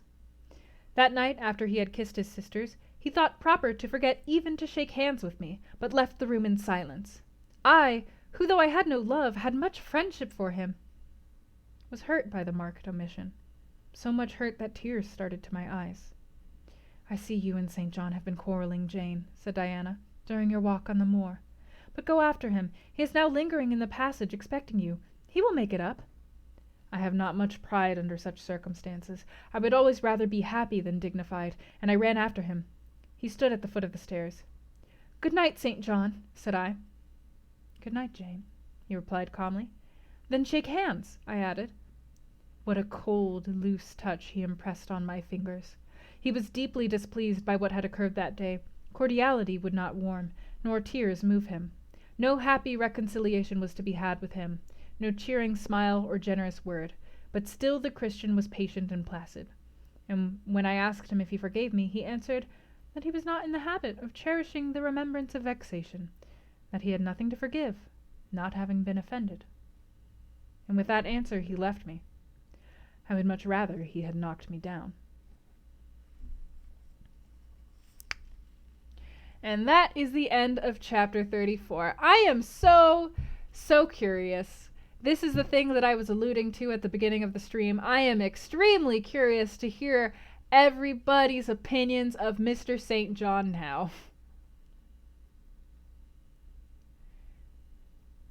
I am so curious. Also, Gamer's gone, but cheers, Gamer.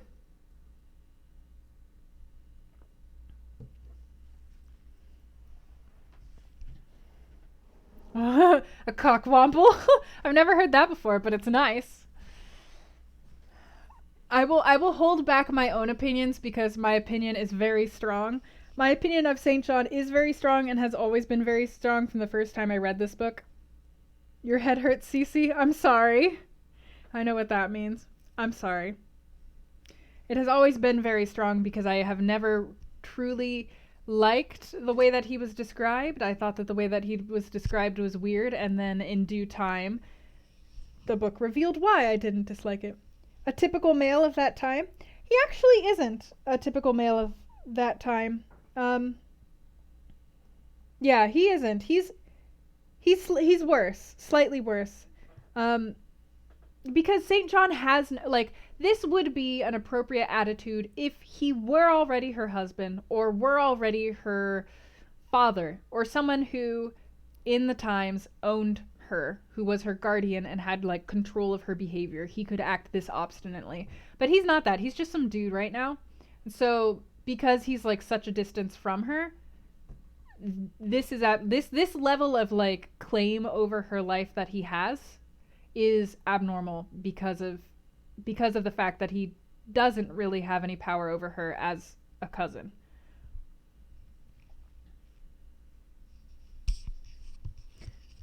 There's usually certain types of passages, CC, that gives you headaches.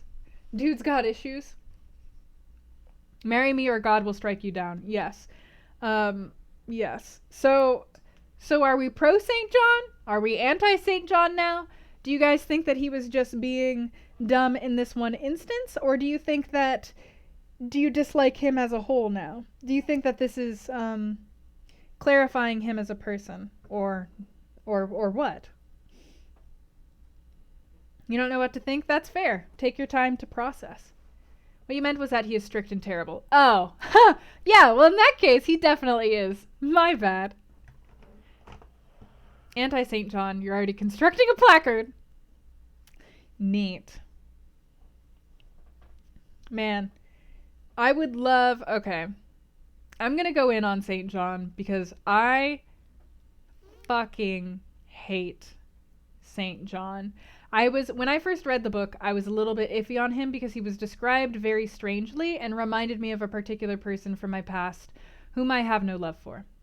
As the book progressed and we get to this chapter, I realized that he reminded me of that person for a reason. And he reminds me of an abusive ex that I had who was extremely manipulative and very controlling in just this way. St. John's effect on Jane was the same effect that my ex had on me, where I felt like I needed to do only the exact right things to please him, or he would withdraw affection from me and withdraw his good opinion of me, and I was worthless to him. St. John... Hey, Superstar Earth, thank you so much for the raid. We are dissecting a chapter of the end of Jane Eyre, so just be aware. Thank you for the raid. Ooh, Minecraft, nice. But yeah, continuing on with Mr. St. John, his effects on Jane are that strong that she feels like she cannot be herself around him and that she must obey the way that he wants her to act in order to fulfill his wishes. And this is something that she says in the chapter is a little bit her fault, that when presented with people who are as authoritative and demanding as he is in this position of authority, she tends to just automatically obey. We can see this in the past with how she was to her teachers in the Lowood Academy, how she was to Mrs. Reed, and how she was to Mr. Rochester. She has a tendency to obey people regardless of whether they deserve her obedience.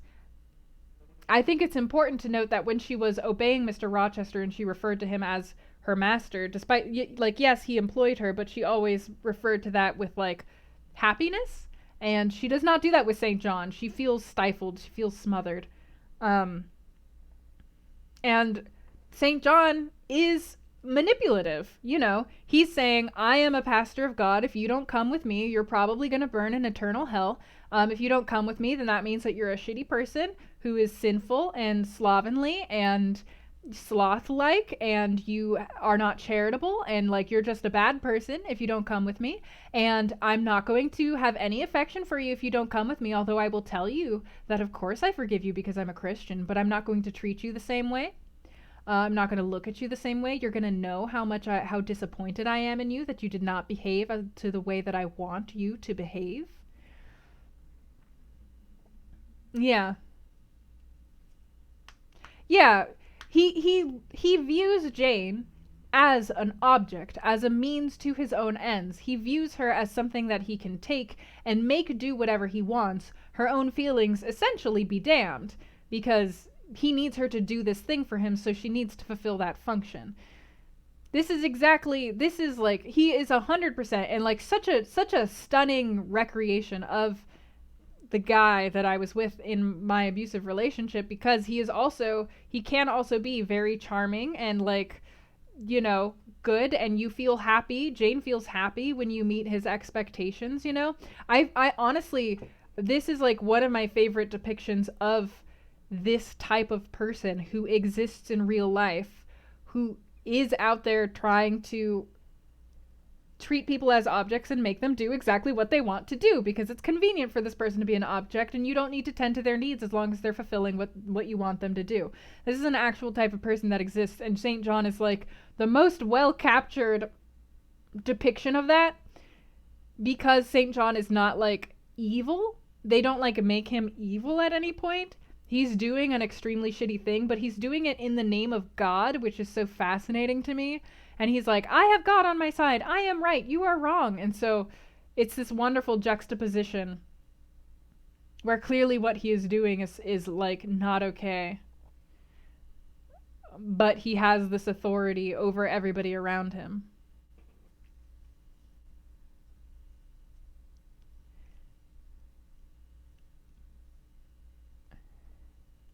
You do have to give Jane props for knowing and realizing that she can't be herself around him. Part of you feels like St. John does care for her, but part of you also feels like he is choosing Jane because she, like him, has loved and lost that love, albeit completely different circumstances. But whereas John has resigned himself to never feeling love, Jane still has hope and love. Cece, I fully see where you're coming from. In my opinion, and we can discuss this and, like, you know, explore it, but in my opinion, I think that you are reading into it, and I don't think that that is there. I don't think that that is there in him. I think that he does care for her a little bit as a sister, but he is not, none of the actions that he is taking, he is doing because he cares for her. That's pretty clear, because I feel like if you cared for Jane, you would know, like, her being like, I really don't want to become a missionary. Please don't make me do it, and please don't make me marry you, would be enough for you to stop. Connor, thank you for resubscribing, and welcome back to the fold. Hi. I think that I've read this book a lot of times, so I have a, like, you know, I have had the benefit of thinking over this and going over this many more times, but if you go back and you reread the chapters with St. John Rivers in them, he really doesn't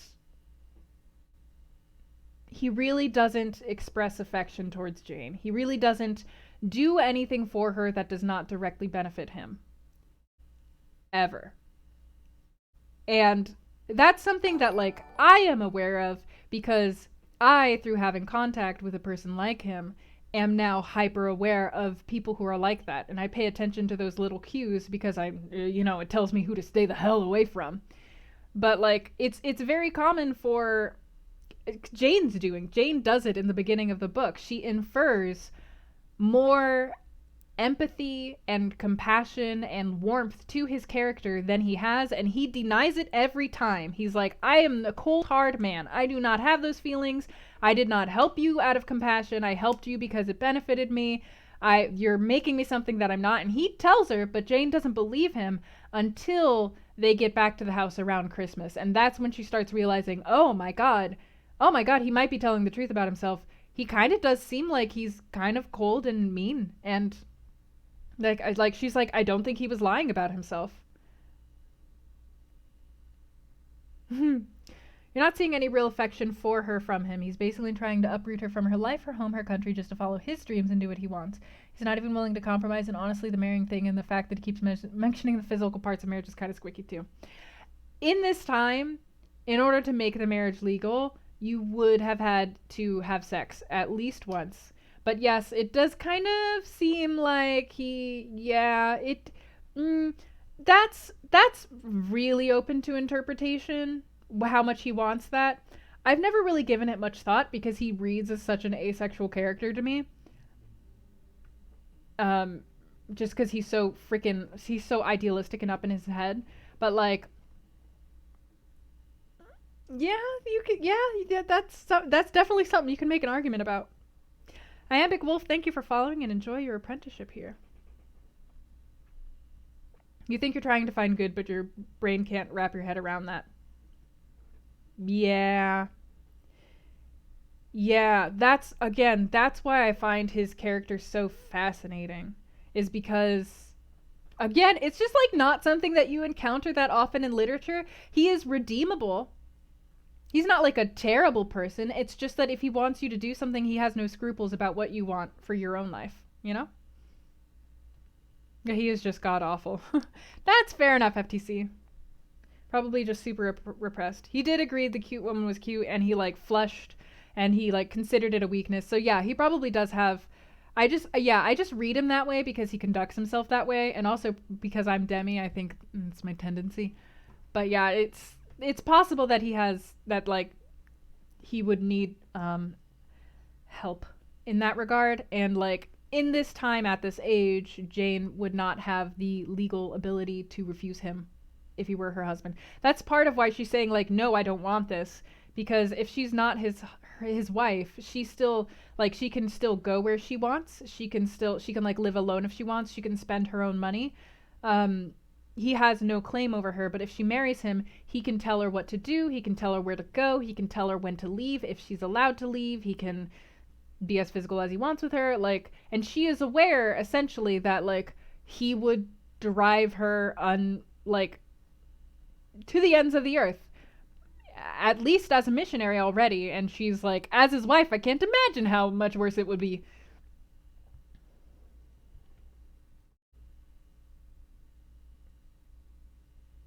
No, him and Jane don't see love in the same way. That's why he's proposing marriage to her. He does not love her at all, and he thinks of marriage as essentially a business transaction, and Jane essentially, oddly enough for the time, sees love as an integral, necessary part to marriage. So Jane is the outlier here.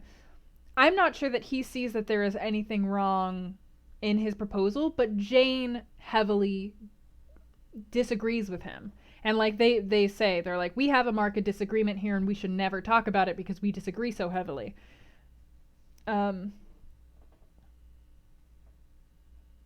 that doesn't deny the how mean he's being. Like, it's not mean for him to propose marriage to someone who like disagrees with the idea of what marriage should be, and like she says no. It's mean for him to try and force her to do it, or else she'll go to hell.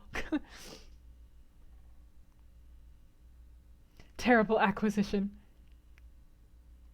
Love via acts of service. Mmm. Interesting.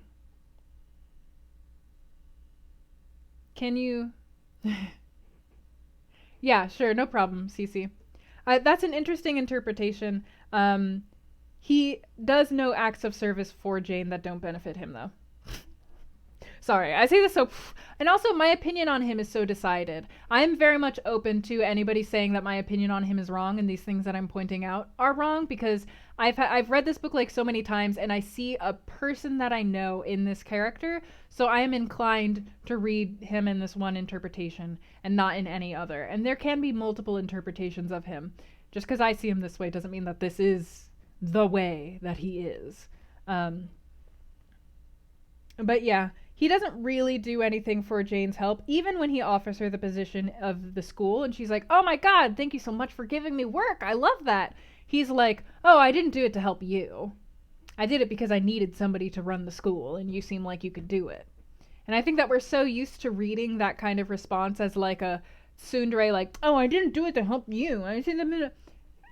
That, like, that's what we get. And honestly, beautifully, that is the pitfall real people fall into when they get into bad relationships, is that they infer that the person is better than they ever imply that they are, because that person, you know, St. John doesn't do this. I don't believe he ever did this, but like in real life, those people will present situations for you to get the wrong conclusion about their behavior in order to pull you in.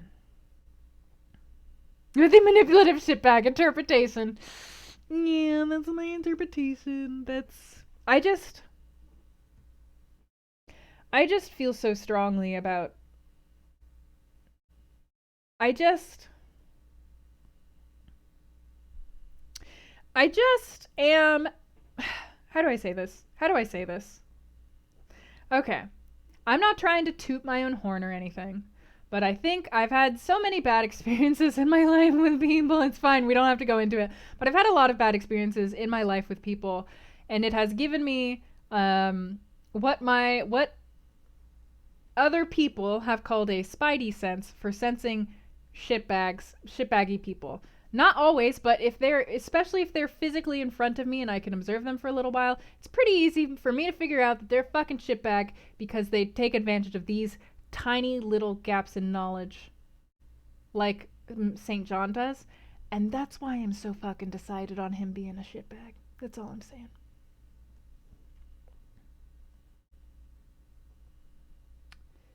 I'm not helping you. I need you to benefit myself can be interpreted many ways. Indeed, FTC. Hello, extra regular double yawn. Yeah, so I can explain that. It's open to interpretation. And there is like one genuine, like, innocent reason that he could want to be married to Jane, and that would be to set an example to the heathens, quote unquote heathens, that he is meeting, that, like, this is my wife and this is what Christian marriage looks like, blah blah blah. So that could be, that is like the innocent way of viewing it, but from the way he discusses it, I don't know how innocent it is. And basically, with Jane as a sister, he wouldn't have full control over her. He wouldn't have control over where she goes, what she does, who she talks to, when she rises. He'd have no physical control over her. She would be in control of her own money. She could leave India at any time without him. Um, but if she were his wife, she would have to, legally speaking, obey him in all things. He could determine where she goes, who she talks to, whether she's allowed to go anywhere. He could have control over her money if he didn't give her pin money. In those days when you got married, normally some of the wife's dowry was set aside as a pin money bank account that she could withdraw from to spend on her own, but it was kind of up to the discretion of the husband or the families in the marriage negotiations how much of that money she would get to be of her own. So if he wanted to, he could just not let her have any. And he also would, legally speaking, in those days, have a right to do whatever he wanted to physically with her at any time.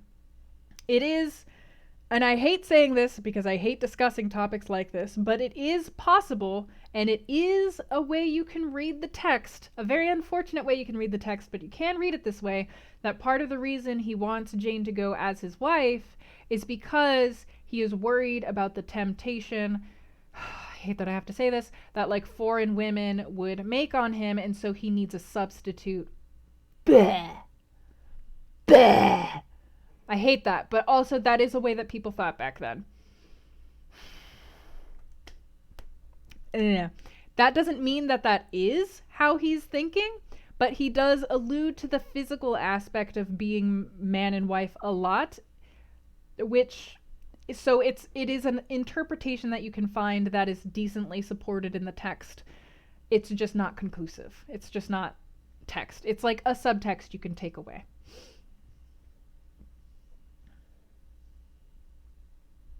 He's a bad.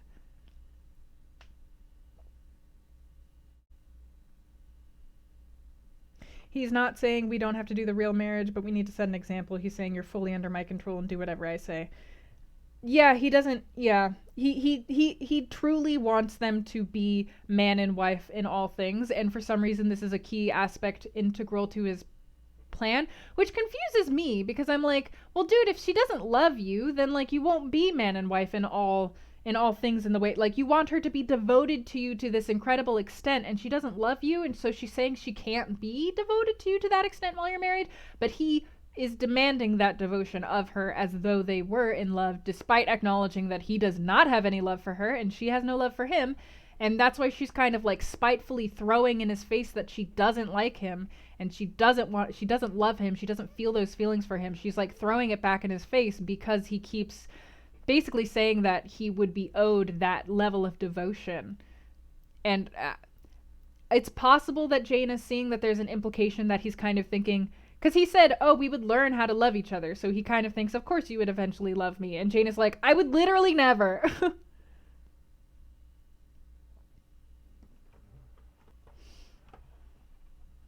The other woman idea is still present today. I know it is, FTC.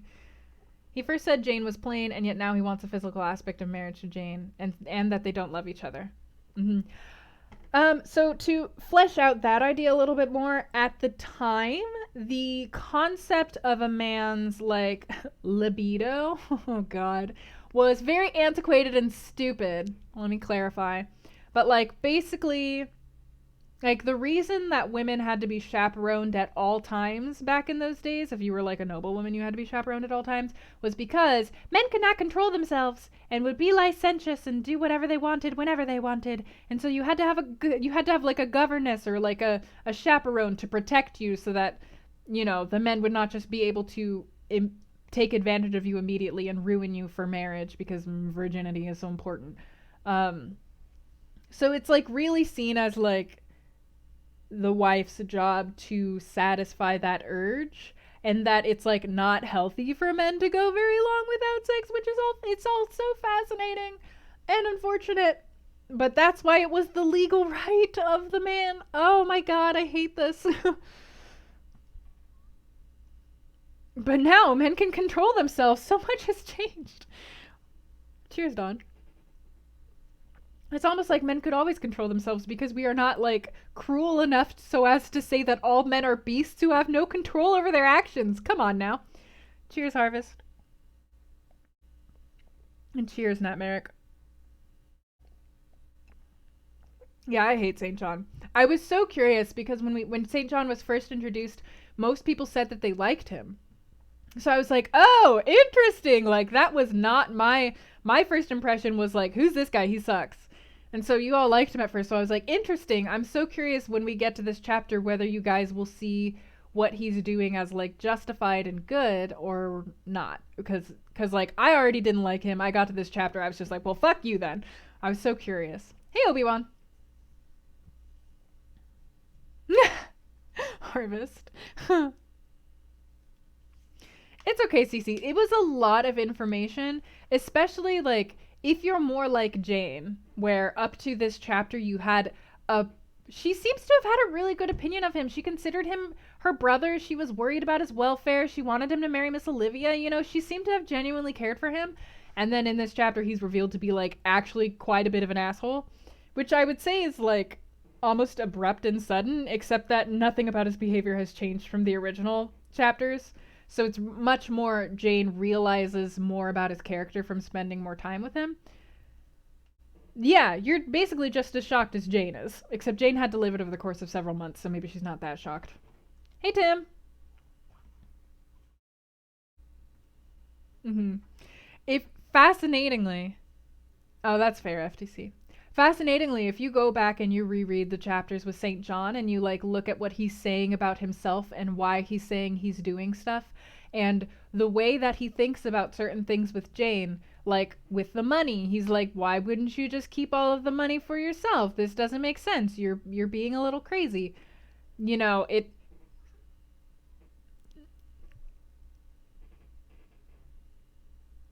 you know what I mean? Oh yeah, the FTC is always here to watch over the streams to make sure we're doing good deals. And now Jane has to decide whether or not she is going to become a missionary to this man who clearly values her so well.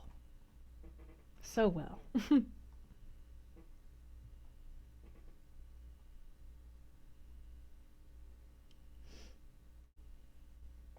Mm. Oh yeah. I never really thought that hard about that.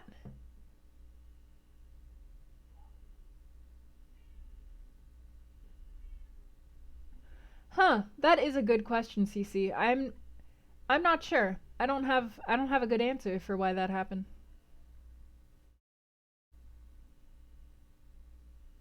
No fine.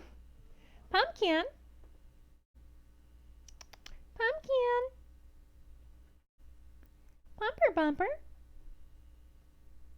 Sorry, she was crying. She was crying over there. I don't know. You could. I don't know. Cece, in my head, it was. I always thought that he just got more distant to her because he was trying to consider her as like a wife, and like maybe if you think of somebody as your sister, you need to take a step back, and have some distance for a while before you think about having sex with them. Um, but I don't know. It could have also been a very calculated move on his part. Like definitely him teaching her Hindustani was not just to help him learn, as he posited. It was because he was training her. So even as far back as he was like, maybe you can help me with Hindustani, he had other motives. He has literally had other motives since he first met her, which is weird. And he like admitted that. He was literally like, "Since I first met you, I've been watching you to see if you would be a suitable missionary's wife for me."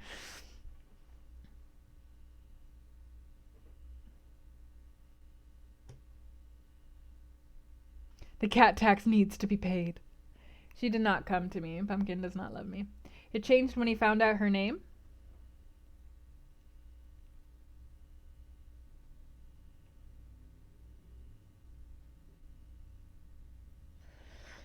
He seemed to get warmer to her at first when he found out her name. He did. He seemed to get a bit warmer to her at first, and he was uncomfortable being in her debt and realizing that she had power over him. Actually, that's really interesting. For a brief period of time, they were equals, and she actually had a little bit of power over him, but as soon as the money was distributed and, like, she didn't have this big layer of wealth to her name, he got distant from her. Interesting. Interesting, because their relationship went from, like, weirdly distant to being a little bit closer to finally Jane being like, aha, I have some power over you. I will gain your intimacy. Like, I will bypass your walls, whatever. I'm going to talk back to you in a way that, like, she had not talked back to him before. And then the money thing happens. She grants them all money, and then he gets distant. Harvest. Hey, Jane didn't necessarily do the bad thing by helping out her family, now did she? I mean, Diana and Mary are still very, very good people. They deserve it.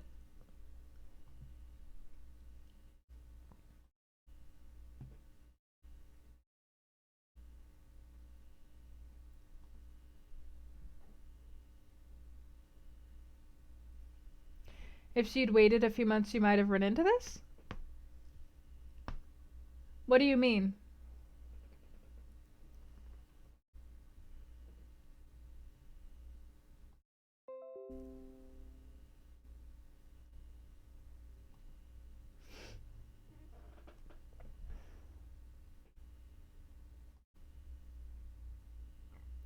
Oh. Yeah, dude, I wonder if he would have tried to marry her if she had the 20, like, with the 20,000 anyways, because, like, dude. But that was part of the reason she got rid of some of the money, is because she didn't want to think that people were approaching her because she had lots of money.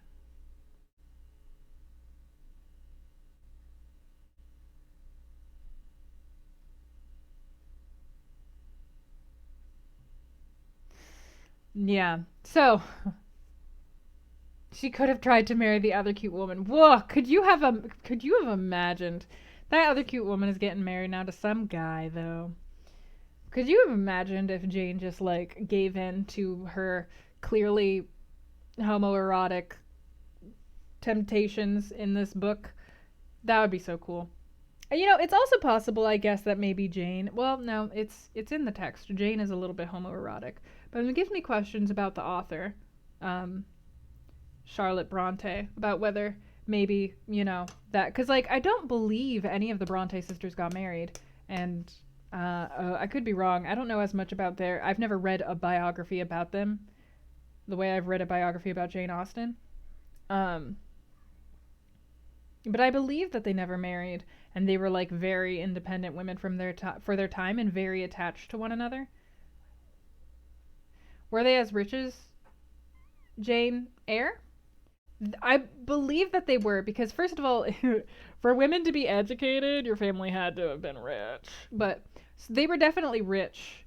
They had way more money than Jane Austen did. Because Jane was fucking poor. Jane's family was poor. She mostly learned because her dad ran a school, and her dad was like, sure, you can sit in on lessons, you're cool, and I'm going to encourage you to read. I appreciate this. I like the fact that you're educated.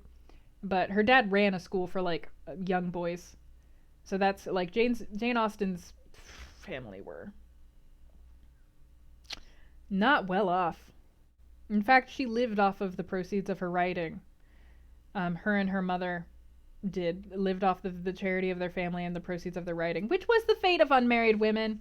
If you couldn't have employment, then your family had to support you and, like, buy you a house for you to live in. And if they didn't love you, then you were just screwed. And if you didn't have a way to employ yourself, like if you were uneducated, womp womp.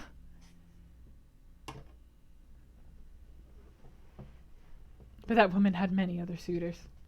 Yeah, but I wonder if they had as much money as Jane had. Excuse me. All right, let me see here. I'm going to look towards perhaps rating somebody.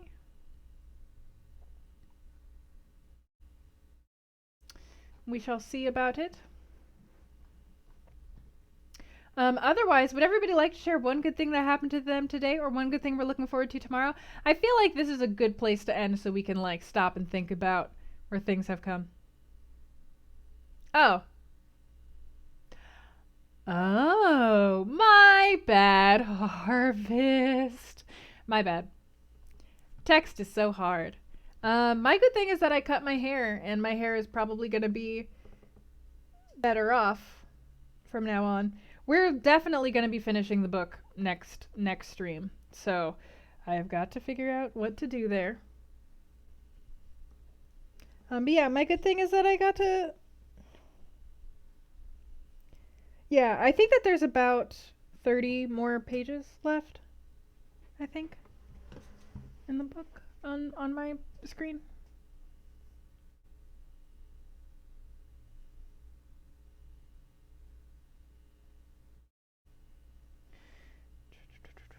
I'm sorry, there's only 3 chapters left. Should I try to finish it? Or there's 4 whole chapters left. It's 300, there's like 40 more pages. Yeah, there's about 40 more pages. That's a lot. 88% red. You finally got turnips at less than 110 bells, and with a little luck, you can remove 100 or so mannequins? Oh, yeah, for the rocks. Good luck. I hope it works for you, Harvest. You cleaned your entertainment room. Nice. I would love to have the feeling of deep cleaning a place. I haven't been feeling like super great the past week or so. Deep cleaning a room is the best feeling. It's only taken 10 days or so. The last rock is shifting tonight. Only 10 days. Only. Alright, Cece. Although, to be honest, you might need to message me because I usually do, like, actually pass out for like 3 or 4 hours after reading streams. Your headache is gone again? That's great! I'm glad that the intricacies of Jane Eyre has helped your headache ease itself.